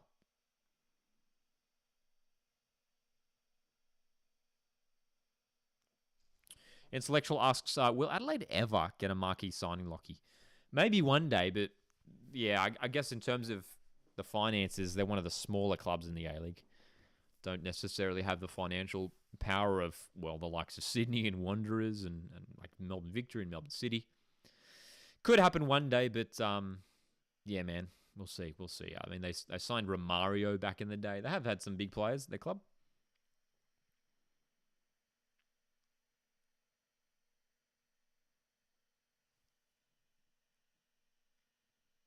No worries, Boston. Thanks for tuning in. Ashton asks, who will stand out more, Mata or Costa? I think Costa. I think Douglas Costa. I mean, Douglas Costa is already playing preseason games for Sydney, which is great to see. We know he's been getting minutes for Sydney in preseason. Mata's yet to arrive in the country, and he hasn't played a lot of football lately. In the past couple of years, has not racked up many minutes. Glisby driving forward for Western Sydney. Loses the ball. Good defending from Parias, who's been one of Adelaide's best tonight.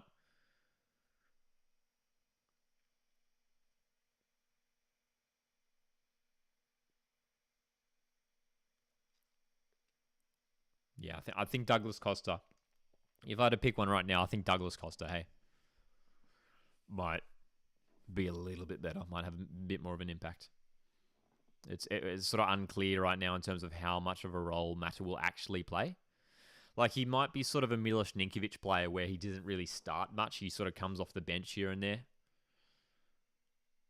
Just to sort of, impact the game. Josh, he says, remember when Diego Castro would make a fool out of defenders at age 37? Yeah, man. I mean, Diego Castro, one of the GOATs of the A-League and one of Perth Glory's all-time best players. Diego Castro. And it's something I've said a lot over the last few years. I mean, Perth Glory have struggled in the last few years. They've had a really tough couple of seasons. And for me, since they lost Diego Castro a few years ago, they've never really recovered. He was so good for them.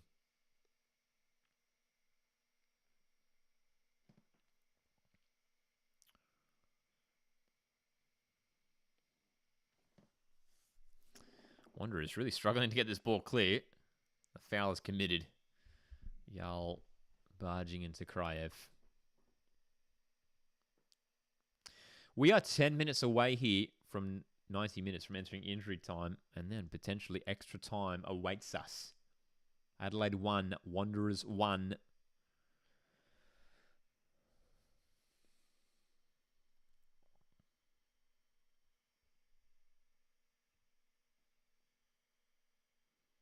Oh, nice pass over the top. Kraev in a bit of space in the middle. Loses it though. Good defending from Yull.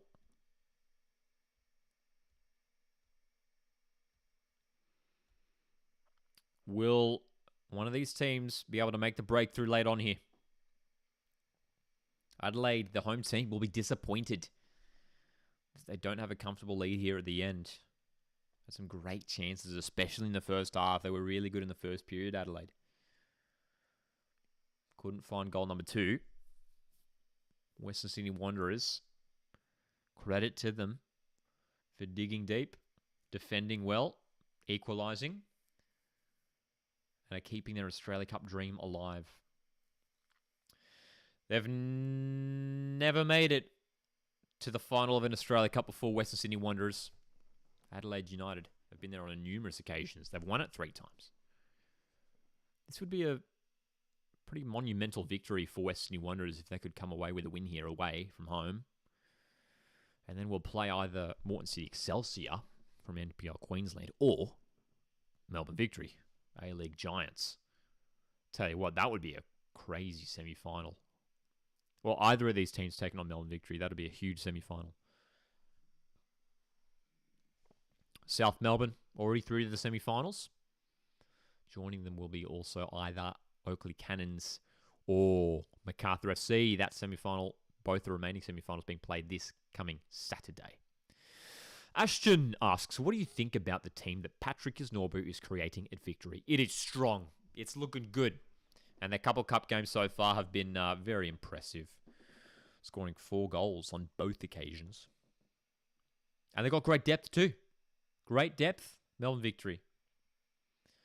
Like in their last game, 4-0 against NWS Spirit, they were able to bring on Bruno Fornaroli and Reno Piscopo off the bench. I mean, Josh Rawlins is a backup right back. Like the depth is crazy at Victory. Well and truly leading the league in that department when it comes to just like your overall squad strength. You know what I mean? Tenzin in the chat asks, do you think Wanderers are going to win in extra time?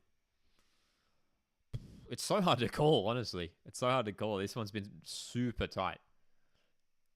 Don't know if I'm confident enough to back anyone. I tell you what, it feels like it's probably a penalty shootout situation. It's probably a penalty shootout situation. Come on the Reds, says Intellectual. Ball whipped across by Adelaide. Clough at the far post. Headed away by Beadling.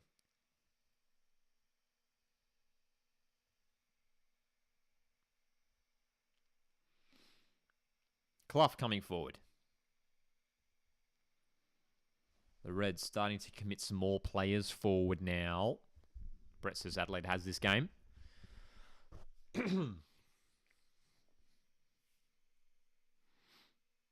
Wanderers. You can see this defensive setup. It's 5-3-2.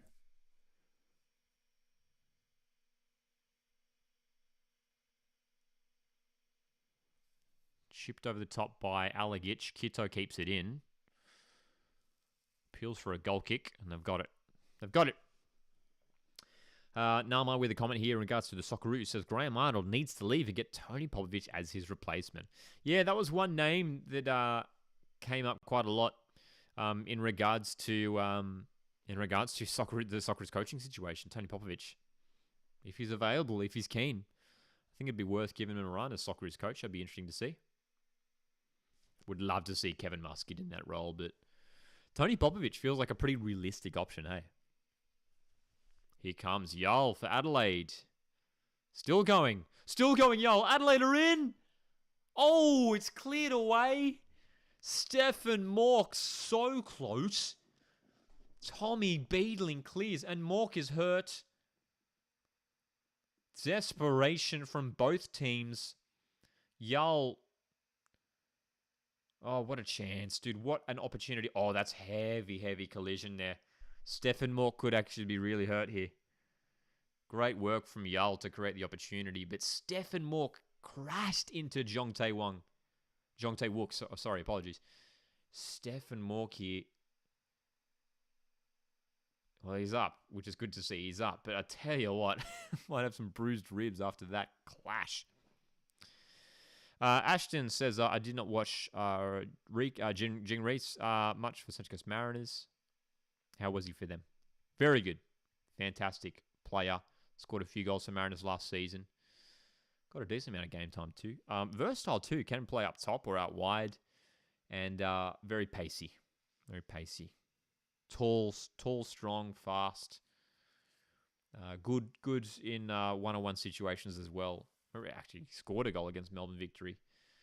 Going through on goal. That was back in Unite round. Intellectual says Josip Gombau for the Socceroos job. That would be interesting. Joshy's back in Kevin Muscat for coach of the Socceroos. 86 minutes of football played in Adelaide. It is 1-1. But the home team are finishing strong here. The Reds, who scored in the 9th minute. Looking for goal number 2. Clough in the box. Can't find a teammate. Wanderers. Can they hit on the counter? The answer is no. Although they could spring here. Given away in the middle. Kraev does well to win the ball back for Western Sydney. Now Wanderers could launch an attack here. Antonsen muscled off it really well there. That's great strength shown by Isaias. The veteran playing in defence tonight for Adelaide. Johnny Yole. Swinging it in, looking for Mork. Vidakovic is going to get to that.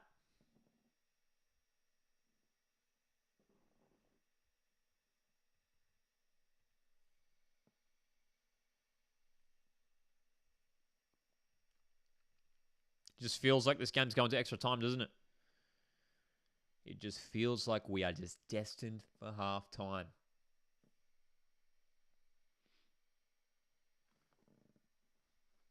"87 minutes played.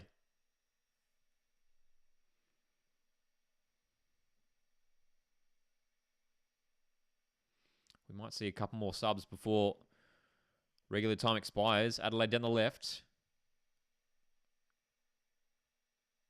Nice run. It's Kitto. Oh, just misses Ethan White, who is arriving in the box. Yull recovers. Parias in support. Slows down the attack. This isn't really what Adelaide need. Wanderers well set up here. Yull with a bit of pace now for White. Parias. Good burst of pace. And the cross is dangerous. Here's Yull with a shot. Great block. Bozhidar Kraev putting in the defensive work. Another block there by Wanderers. Adelaide are well and truly knocking on the door right now. Red's so close, says Intellectual. It's gone out of play. There's some appeals for maybe a penalty. Great opportunity. But Kraev, that was crucial because Yull had a really good sight on goal there.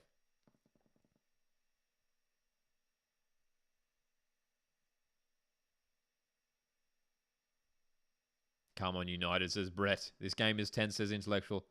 Are you planning on doing an EAFC 25 career mode? Probably, yeah. We're probably going to do a little bit of that throughout the upcoming year. Always good to play some career mode action.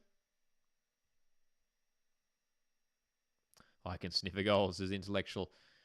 Was that Clough is going to take this corner?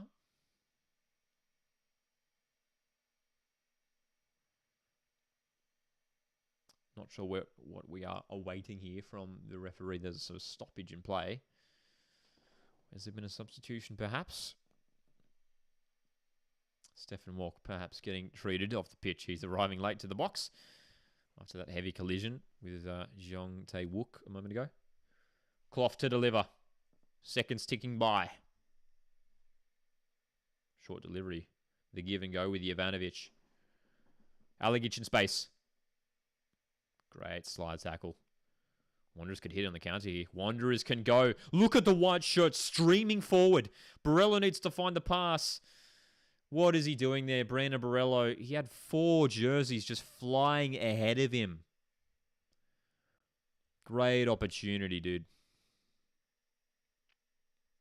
Lockie in the chat, Lockie Cullum says, "Hello, Mr. Coastwatch. Fellow Lockie here." Thanks for jumping in the chat. Lockie asks, who has been your favourite performer so far in this edition of the Australia Cup? Ooh, great question. Great question. I mean, Nishan Velupilate in Melbourne victory has been very good. He scored a couple goals already. I was impressed by Abdul Faisal at Perth Glory before they got knocked out last time around. Yeah, man. Harrison Sawyer at South Melbourne. 5 minutes of injury time here. 5 minutes added on. This game is opening up here at the end, but we may be destined for extra time. How are we feeling? Ashton asks, where will City finish on the table? Mid-table. Mid-table. Got some huge losses. Huge player departures in the off-season, Melbourne City. And obviously, there's some new faces coming in who are just unproven in the A-League. So we'll see how they go settling in. Andreas Kuhn, Austrian midfielder signing a couple of weeks ago. So at the moment, I'm sensing a mid-table finish for Melbourne City. Can't see them hitting top 4, to be honest. But I can't see them, going anywhere lower than 8th. How many subs are left? I believe both teams still have one more window. Let's have a look at the lineups. Adelaide have brought on White and Yull. Don't think they've made any other changes. I think Adelaide still have 2 more windows. For Western Sydney Wanderers, they've definitely used at least 2 windows. So changes can still be made. And then if for extra time, of course, as we know, both teams get an extra window as well and an extra sub to make.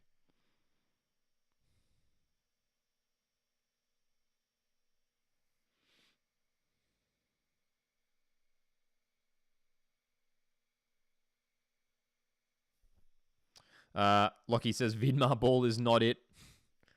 Yes, a bit of a mixed reaction from Melbourne City fans when it was announced that Aurelio Vidmar was going to be continuing on as City's head coach. Adelaide going long here with minutes to go. Jovanovic. Luki Jovanovic still. Ooh, pushed off the ball. Referee not interested in awarding a free kick. Probably the correct call. Contact wasn't all that heavy. 2 minutes to go here. 2 minutes to go. 5 minutes total added on. We are 2 minutes away from keeping the stream going a little bit longer. So good to see you guys tuning in for tonight's Australia Cup watch along. We've done a bunch of watch alongs for the Australia Cup this year. Yala's in over the top. Oh, he's crossed it for Jovanovic, is in! Oh, what a save! Oh, what a save and what a chance. Here's Clough on the follow-up and an incredible block by Tommy Beadling. Wow. Absolute chaos in the box. What a chance, says Leanne. Wow, says Newey Jets. 2 shots. Jovanovic in behind. And then Clough on the follow-up. And Wanderers survive. Vidakovic with the crucial save. And then Beadling. I'd love to see how many blocks Wanderers have racked up tonight, because they have made so many defensive interventions. Late substitution here for Wanderers. Aiden Simmons is on for the final minute. Jesse Cameron is off. Very, very interesting time to make a sub, and Ethan White at the far post can't score. Not sure why you would make that sub with a minute to go before extra time when you could just make it during the changeover and not have to waste a window. Questionable decision there from Alan Stajic. Why waste a substitution window with seconds remaining in regular time? Who's winning the cup? Ask Sports Fan. That's the ultimate question for me. Favourite at the moment is Melbourne Victory. I think Melbourne Victory are the team to beat. I can't see them being knocked out by anyone at this rate. And Melbourne Victory could well be facing, well, if they get through against Moreton City, they'll be facing the winner of this game in the semi-final. Injury time has expired. Referee is blowing the whistle. Sean Evans calls time at the end of regular time. Adelaide 1, Wanderers 1. Do not go anywhere because it is time for extra time. 90 minutes have been played. We have another half an hour to go and then possibly penalties. We love the drama. We love the drama of the Australia Cup. This has been a thoroughly enjoyable football match so far. Intellectual says Adelaide's so close to finish that. Extra time, says Leanne. Sports Fan says, when will the A-League predictions come out? The latter prediction will come out early October. Early October. We generally do our A-League ladder prediction a week or two out from the start of the season. Generally a couple of weeks out from the start of the A-League season. So, yeah, we'll definitely be doing a ladder prediction video closer to the start of the A-League season. Well, definitely when once the Australia Cup wraps up, that's for sure. Australia Cup final, I should just say, will be played on Saturday, the 5th of October. Hey, how are we feeling? New Jess says, how good was Milanovic last season? I think he'll get a move overseas. Yeah, there's been a lot of rumours online about Nicholas Milanovic and some links with him to Europe. He'd deserve it too. He was very good for Wanderers last season, probably their best player. And I tell you what, it's a boost for Wanderers if he stays. They've already lost Marcus Eunice. He's gone over to PSV. Lockie says Vidakovic has been so good. A couple great saves tonight as well. Once again, for Vidakovic, who starting tonight again for Wanderers. Of course, no Lawrence Thomas. He is out. Did I miss Griddle? Yes, you did. And I'll tell you what, we really struggled. We got, I think it was like 4. This one today was so hard.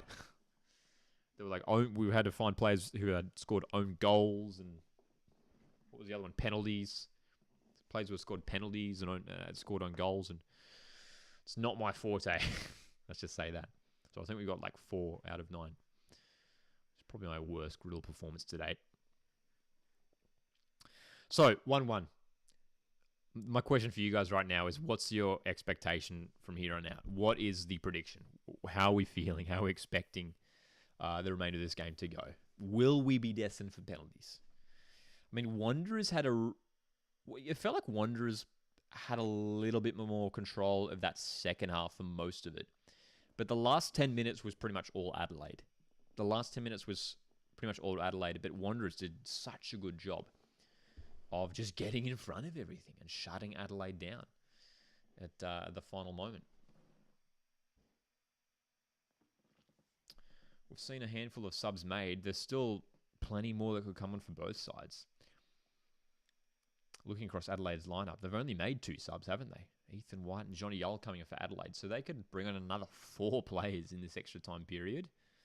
Don't think I'm missing anyone there. Western Sydney Wanderers, well, they've brought on Simmons. They've brought on Anderson and Krayev, as well as Beedling. They could bring on a couple more players as well. Look like Western Sydney are indeed making a change. Brandon Borello's coming off. Brandon Borello, Wanderers fans, fingers crossed that there's no injury concern there.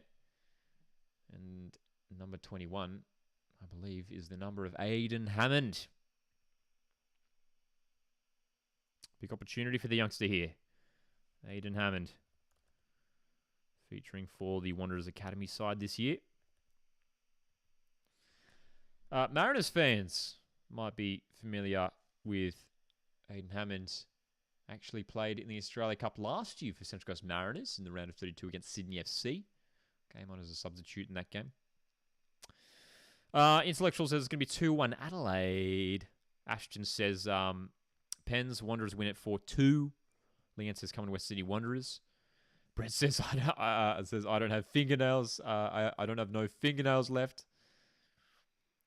Ooh, Tan Lee. Great to see Tan Lee in their chat here tonight. Hope you're doing well, Tan Lee. Tan Lee asks Borello, Socceroo solution for the next window.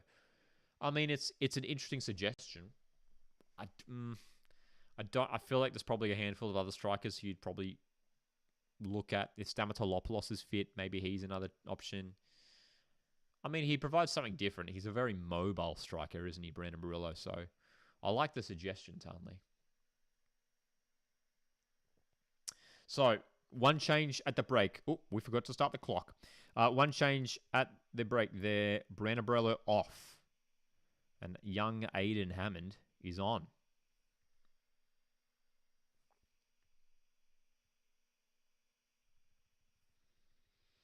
I'm not sure if the clock on the broadcast is correct. That seems to be well ahead. We are into extra time here, ladies and gentlemen. Heavy collision in the middle of the park. Priestman is down on the ground. Bit of a concern for his welfare. Possibly just a bit of cramp here, Priestman. Oscar Priestman playing a lone role in midfield. Just slipped over there and then pulling up with cramp. No Josh Brolante in midfield tonight for Western Sydney.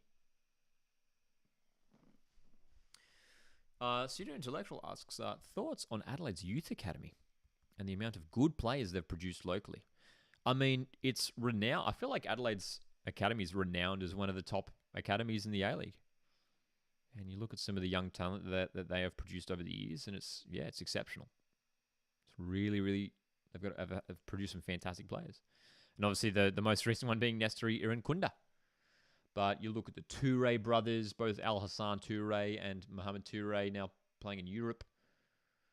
Cassini Yengi was on the books at Adelaide a few years back.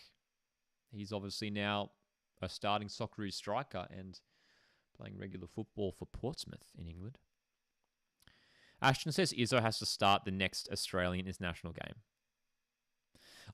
I mean, it would be great to see Paul Izzo make his Socceroos get his first cap.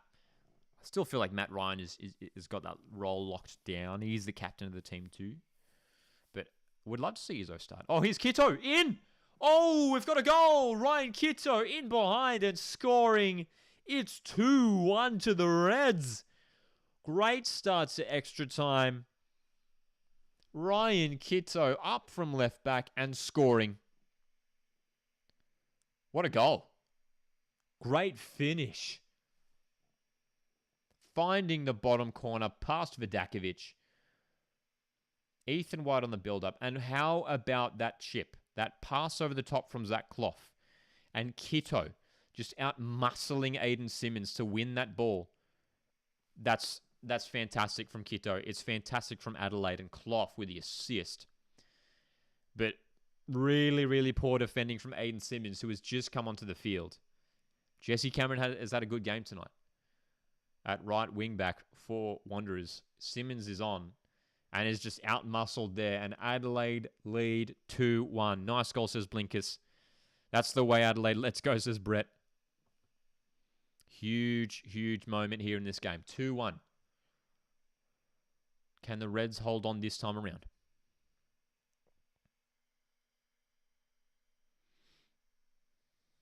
Wanderers have it in midfield. Heavy touch from Milanovic. Commits the foul. Intellectual says, McGree also from Adelaide. Yep. Riley McGree. Another Socceroo. And another player who I hope we see included in the next Socceroos squad. I do hope so. I think he'd offer us something different. Intellectual's happy about that one as well. 2-1 to Adelaide. Geez, a bit of a powerful back pass from Simmons. Vidakovic's clearance isn't ideal. Here's Stefan Mork winning the ball. Stefan Mork still losing it. Wanderers can come away.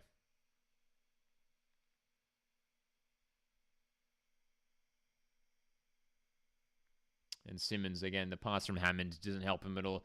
This is a bit of a disaster first few minutes in the game for Aiden Simmons. Getting out-muscled for Adelaide to score, and then a couple of wayward passes. Troy says, this is a classic Australia Cup game for two A-League teams.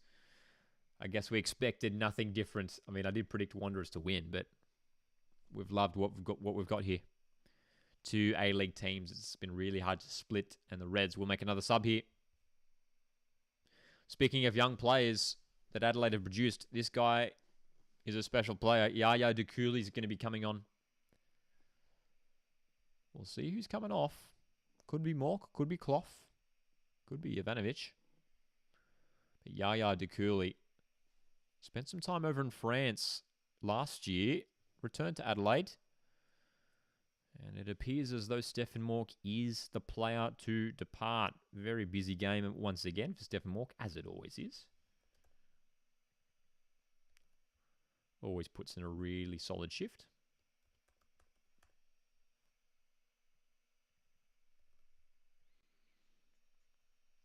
So here's how the Reds setup looks. Here in extra time, Zach Clough Playing his third different position in this game tonight. Started on the right, went over to the left in the second half. And now in extra time, we'll be playing more centrally.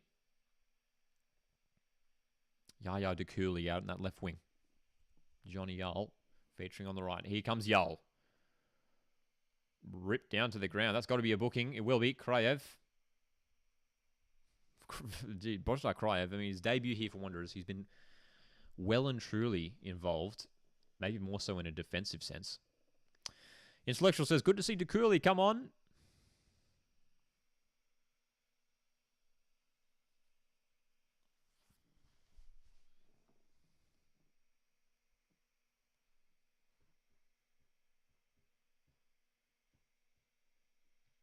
So another yellow card here for Wanderers. Božidar Kraev picking it up, and Adelaide have a long-range free kick. Let's see what they can muster from this position. Leanne says, let's see how Kraev goes at Wanderers.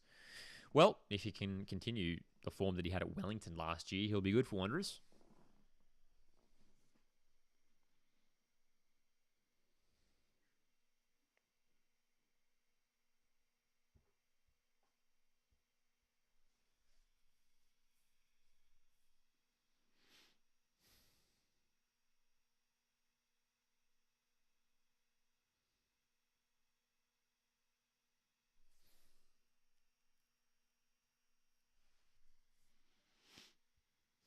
You just wonder whether Wanderers will consider tweaking this system. They are chasing this goal. This equalizer once again. Now in extra time. They need to commit more numbers forward. Is Kraev from Knicks? Yes, he is indeed. He was at Wellington for the last couple of years. Now at Wanderers. Troy asks, are you planning any away trips this season? Definitely getting to Mariners' local away days. Hoping to get to Sydney and Newcastle. And hopefully going to do some interstate ones as well. Maybe Brisbane and Melbourne.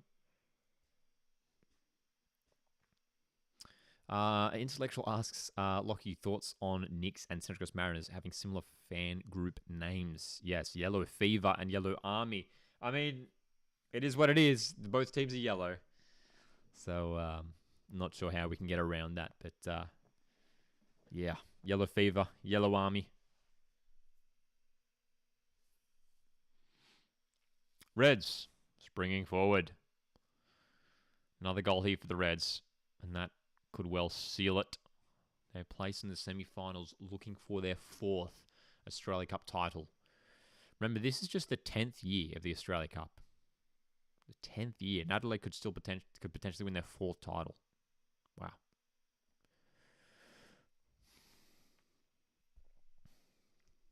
Mass Elon in the chat. What do you think of about Australia versus China in the round 3, first leg? Round 3 of World Cup qualifiers. Should be a win for the Socceroos, but having said that, anything can happen because Socceroos have underperformed in this round of qualifiers so far, losing to Bahrain, drawing to Indonesia. China have made a pretty poor start to qualifiers. 7-0 loss to Japan, 2-1 loss to Saudi Arabia the other night. So on home soil, Australia should defeat China, but again, we'll see. We'll see. Brett says they should put NPL teams in the A-League. Yeah, it's something that like a lot of people have suggested. Don't know if we'll ever actually see that happen until like promotion or relegation comes in.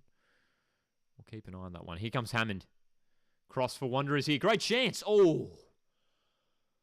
Well, arriving late in the box was Marcus Antonsen. Could not keep that shot down, but that's a great opportunity for Western Sydney Wanderers. Troy says, that would be great. I think I mentioned I'm going to see Mariners play at Raw early next year. Yeah, I think it's like the first or second week of January. One of the first matches of January, Mariners are heading up to Brisbane. That would be a fun away day. Potentially a hot one as well. Middle of summer in Queensland.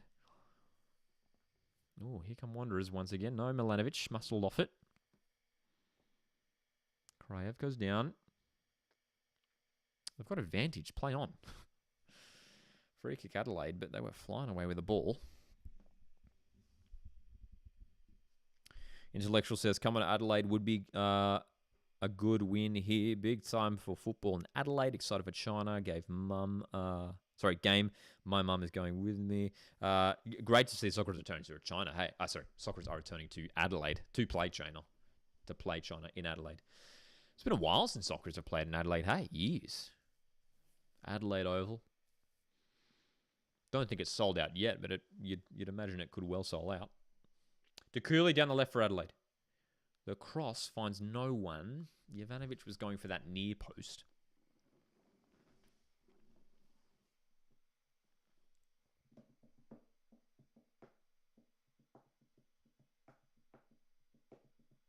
De Cooley, looking at the replay, probably drifted offside. Oh yeah, the flag did go up anyway.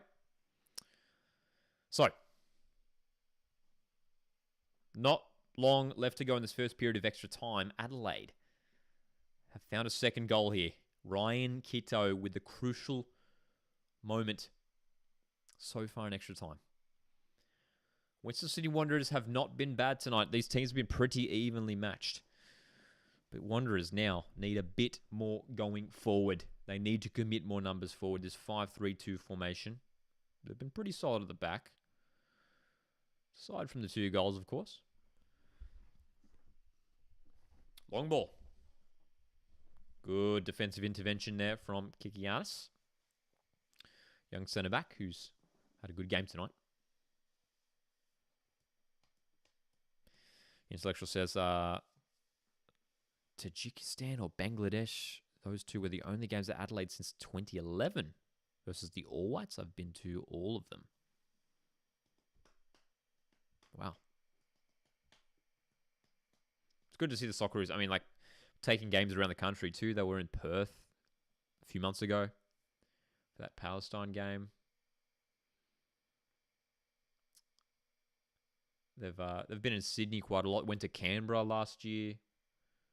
And then obviously Melbourne as well.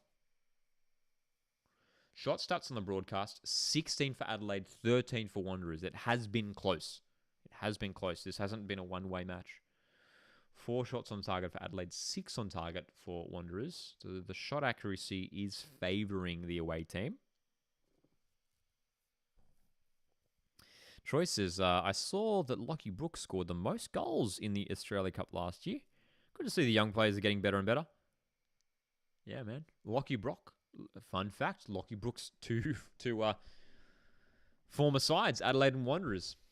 The 2 teams that Lockie Brook has played for in the A-League. Lockie Brook now over in the MLS. With, where is he at? Somewhere in the MLS. There's so many teams now in the MLS. There's like over 30 teams, isn't there? In the top flight in USA. It's a big competition. Okay. Almost time for half-time and extra time. Wanderers can still make more subs. I mean, the problem is they don't have that many players on the bench to bring on. Milanovic has worked really, really hard tonight in midfield for Western Sydney, as has Oscar Priestman. Alan Stajic is asking a lot of these players. Intellectual says, why not play... they play Perth at HBF Park and Adelaide at the Oval, not Hindmarsh? It's a fair question. I think Hindmarsh's capacity is probably just a bit too small. I think, what's HBF Park's capacity? Someone look it up. HBF Park in Perth, I'd imagine it's like maybe 25,000. Whereas I think Cooper's Stadium Adelaide is maybe 20. It used to be less than that before the renovation too. Intellectual says they could use Perth Stadium. That's an option as well. Because you're right. They're playing in an oval in Adelaide. Yeah, I mean there's a big stadium. That Perth Stadium holds like 60,000, isn't it? Over 60,000. 1 minute added on here for the first period of extra time, and it hasn't really been played at all because both teams. It's just been a bit of a stoppage in the game.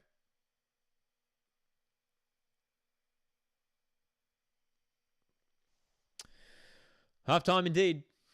Half-time indeed. Adelaide at this moment in time are set to go through to the semi-finals once again. 2-1 they lead. Courtesy of Ryan Kitto. The left back getting forward. A delightful goal from the Reds as well. Zach Clough with a through ball to find his left back.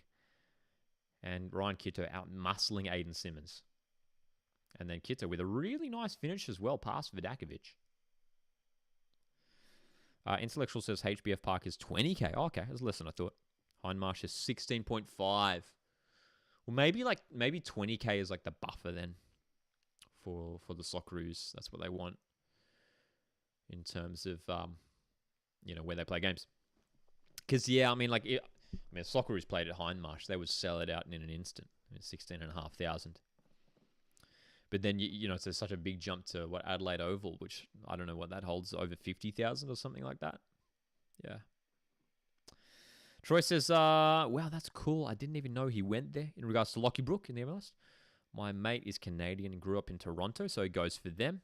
Yes, there are so many teams now in the MLS. I heard Vegas are considering a bid. Yeah, it's like, we talk a lot about expansion in the A-League. MLS are killing it when it comes to expansion. They've got new teams coming in every year, it seems. Okay. Substitute for Adelaide here for the final 15 minutes.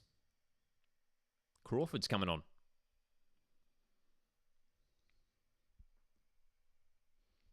And he'll be replacing Luka Ivanovic. Had a couple moments throughout the game. Luka Ivanovic, Crawford, the youngster. Wearing number 58 on for the final 15 minutes up top. You look at this Reds lineup, there's just so many young players, isn't it?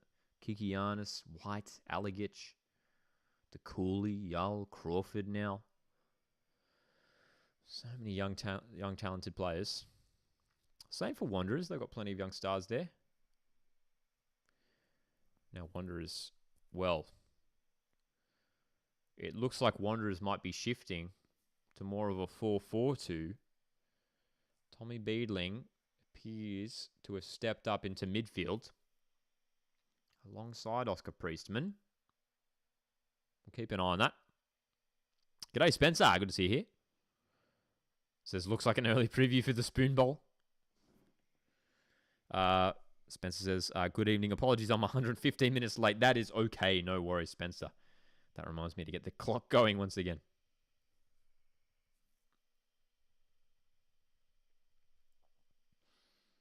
Hope you've had a good Thursday, Spencer. Good to see you here in the chat as always. Make sure to hit the like button if you haven't done so already. This has been a big mega stream. Where are we at now? Over 2 hours. 2 hours 18. Could be set for more if this game goes to penalties.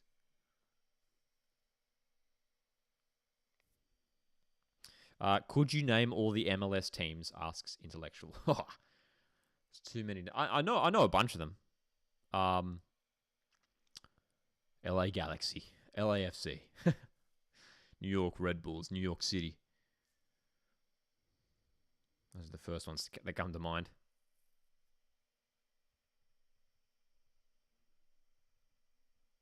Spencer says, rather be watching this than the VMAs. Didn't even know the VMAs were on tonight. The Video Music Awards, I'm right. Am I right? Less than 15 minutes left here for Western Sydney Wanderers to keep their cup dream alive.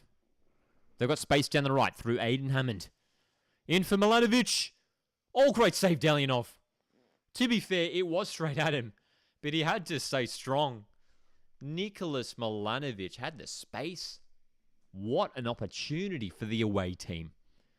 Still on the attack. Kraev. Priestman.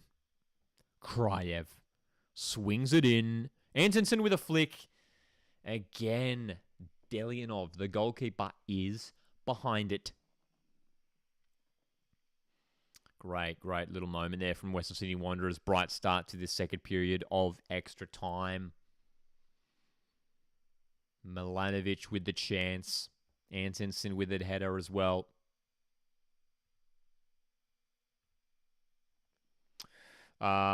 Yes, that's right, Spencer. Former LA Galaxy player Marcus Ferkranis, now Brisbane Roar centre back. That is right. And that's right, yeah. El Intellectual mentions as well. Bovalina left Adelaide for Vancouver Whitecaps. That is correct. That is correct. Adelaide set to bring on another player. Ryan Tunnicliffe is being prepared on the sideline. Probably going to come on for Ethan Alligic, who's played almost 118 minutes of football. Or possibly even Zach Clough, who's worked hard tonight and had a great game. Arguably player of the match tonight, Zach Clough. Fantastic assist for that second goal especially. But it is the youngster Ethan Alligic who will come from the field. And not a bad player to be bringing on to hold on to a lead. Defensive midfielder Ryan Tunnicliffe has got decent experience in England. Ryan Tunnicliffe. Adelaide will hope that he can just shore up things in defensive midfield there.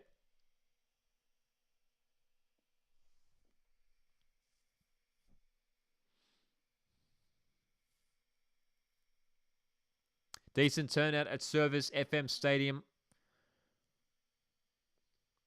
A bit smaller than Adelaide's usual A-League home ground, of course, Cooper's Stadium. Great to see a few thousand fans in attendance for this one, cheering their home team on. Clough's corner, headed away. Simmons can't break away, and here comes De Cooley for Adelaide. Yaya De Cooley can seal it. Can't find a teammate. Tunnicliffe on the follow-up. Wanderers under pressure. And they finally clear Western Sydney. Oh, they've lost it again, though. De Cooley's in behind again, and he shoots. Vidakovic parries away. Well, we remember back to the round of 32, Yaya De Cooley scored an incredible goal from a tight angle late on in that match against Blacktown City.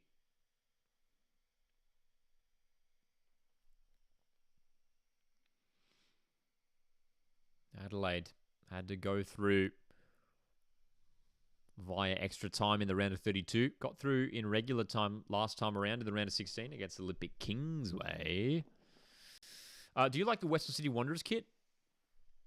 Well, I believe this is basically their away kit from last season, isn't it? But I'm pretty sure they have revealed their away kit for this season, haven't they? Not the home one yet, though. Not the home one. Spencer says, we can't talk about the MLS and not mention Tim Cahill. Yeah, he played there for a bit, didn't he? At Red Bulls? New York Red Bulls? Am I right? I think. Forgot about that.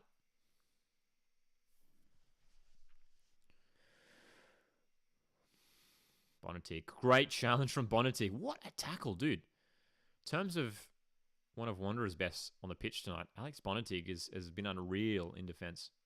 Here comes Hammond for Wanderers. Wins the corner. Do you think our Mariners will release our new kits soon? Well, actually, we'll talk about it a bit earlier on. And obviously, of course, with the AFC Asian Champions League Elite coming up next week. You'd expect Mariners to release the kits for that competition soon. If we do have a specific kit for that. Or perhaps it will just be pretty similar to our Australia Cup kit as Wanderers corner. Bouncing around. Oh, appeals for a handball.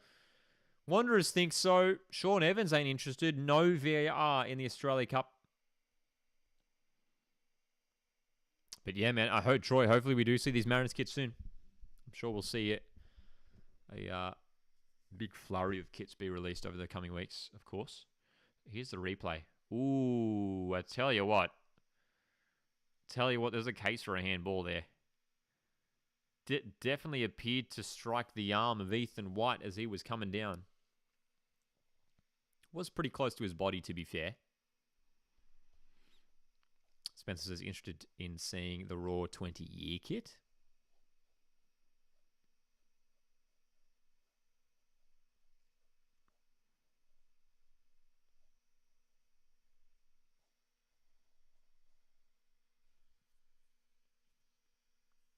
Clough. Just sends it long for Adelaide. Just 7 minutes to go here in extra time. 7 minutes left for Wanderers to try and keep their Australia Cup dream alive. They've made it to the semi-finals before, Western Sydney Wanderers, but never made it to an Australia Cup final in the 10-year history of this competition in its current edition. Adelaide United looking to win their 4th Australia Cup. Kitto does well there, Ryan Kitto. Can he keep it going? Out for a goal kick.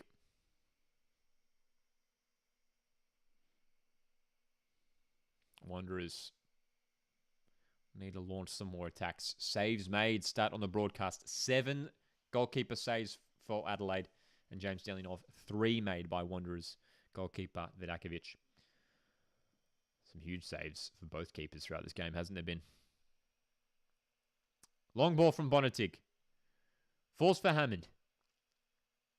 Trying to spring through, but Tunnicliffe, too much strength. Wanderers, a bit of desperation now for Western Sydney. Johnny Yull, a bit of a shaky clearance straight to the hands of James Delianov. Do you have the palm tree one from like 2012? Yeah, dude, I remember that kit. Very famous kit. I don't have that one. I don't have that one personally. But certainly an iconic Mariners kit. And we'll definitely do a kit rating video intellectual as well, for sure. Troy says, I'm buying the one this season. The one I've been wearing is the 17-18 season. Still in good condition, but definitely time for an upgrade. Just on the MLS, Marco Arena. He played there. Yes, he did, didn't he? Another A-League player who spent time in the MLS. There's been a few players, hey, that have spent time in both competitions. And it has been interesting just in recent times seeing a few Aussies head over to the MLS. In Bovalina and Brook.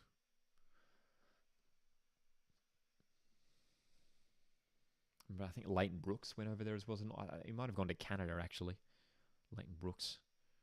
Can't remember where he went exactly. Somewhere in North America. 5 minutes left for Wanderers.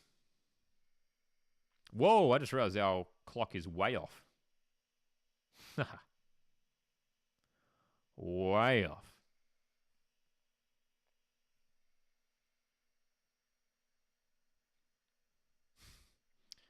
The game has not surpassed 2 hours just yet.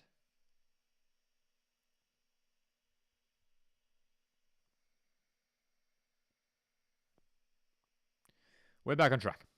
5 minutes to go. Well, less than that now for Western Sydney Wanderers. They are running out of time. It's been a solid shift, but Adelaide have the advantage on the scoreline. Spencer asks, how would you feel about a non-Aussie head coach for the Socceroos? Yeah. I don't mind. Like, as long as it's the right choice, as long as it's the right selection, if they can find the right manager. Yeah, absolutely, of course. We've had some great national team coaches who weren't Australian.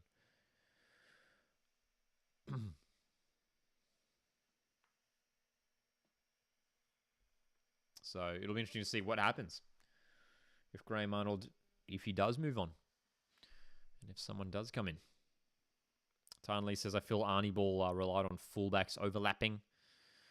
Yeah, and it was tricky too because, I mean, like Alessandro Giacatti, while I thought he was really good across both games. Oh, let's come back to that. Wanderers are in. Kikiana's crucial defending. Yeah, man, I mean, Giacatti was great, but obviously not the kind of guy you want as an attacking fullback. We did have a lot of injuries in the fullback positions for this window. Kikianis just pulling up with cramp here. Long ball from Jongtae Wook. Good chance there. Smolanovic getting in behind again. Almost 2 hours of football played in this Australia Cup quarter-final. Appreciate you guys tuning in for this live watch-along on a Thursday night. Big weekend ahead. We've got 2 more Australia Cup quarterfinals coming up on Saturday. Oakley Cannons take on MacArthur FC. Moreton City Excelsior of Queensland playing Melbourne Victory. One more change for Wanderers. Luwalazong, the youngster. Clisby swings it in. There's a slip in the box, but it falls for Simmons. Aiden Simmons. Shooting. It's blocked. Bonatig and Krayev just get mixed up. Cross from Clisby. We'll try and keep an eye on who has come off there for Wanderers. Oh, great challenge from Jean Tae-wook. Great strength shown there by the South Korean defender. So Lawal is on. It's Priestman who's come off for the final moments. Can the youngster be the hero?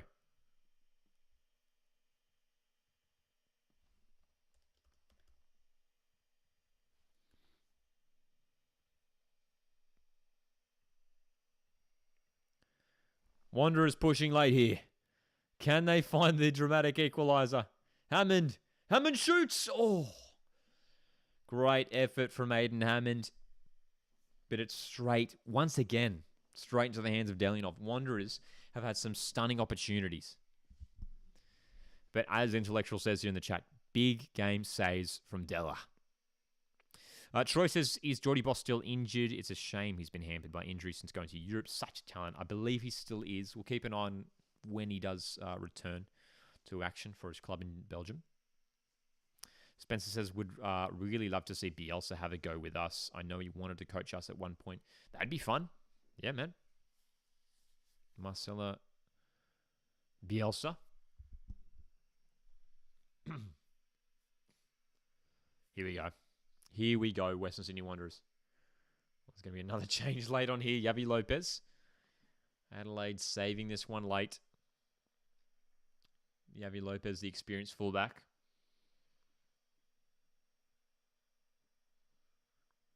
Zach Clough's coming off. Zach Clough for the final moments. One final change.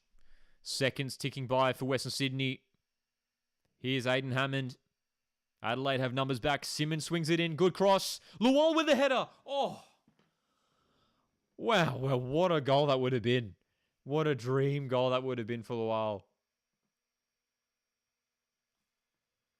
As we enter injury time, in extra time, how much we got? Was that the last opportunity for Western Sydney? How much injury time do we have? Still yet to see. Still yet to see. Is there any? Surely. 3 minutes. 3 minutes added on. We're going to 123. Antonson with a flick on. Lawal trying to take it forward. Tunnicliffe under pressure. Good clearance from the English midfielder. Wanderers throwing everything forward here to keep the cup dream alive. Beadling. Bonatig.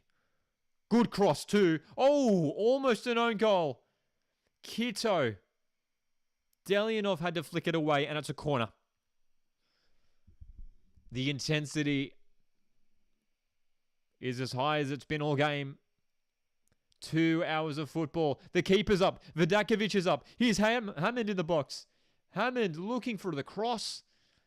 Defenders in the way. Clisby swings it in. Surely, no. Goal kick. Goal kick. Bonatig at the far post couldn't find their header goalwards. Wow, dude. I mean, there were 3 Wanderers players there going for it, and no one really got any genuine contact. Milanovic got a little flick on, but it wasn't going to get past the keeper. This is desperate defending from Adelaide. They've been good at the back tonight. Both teams have defended pretty well, to be fair. Just 3 goals across 2 hours.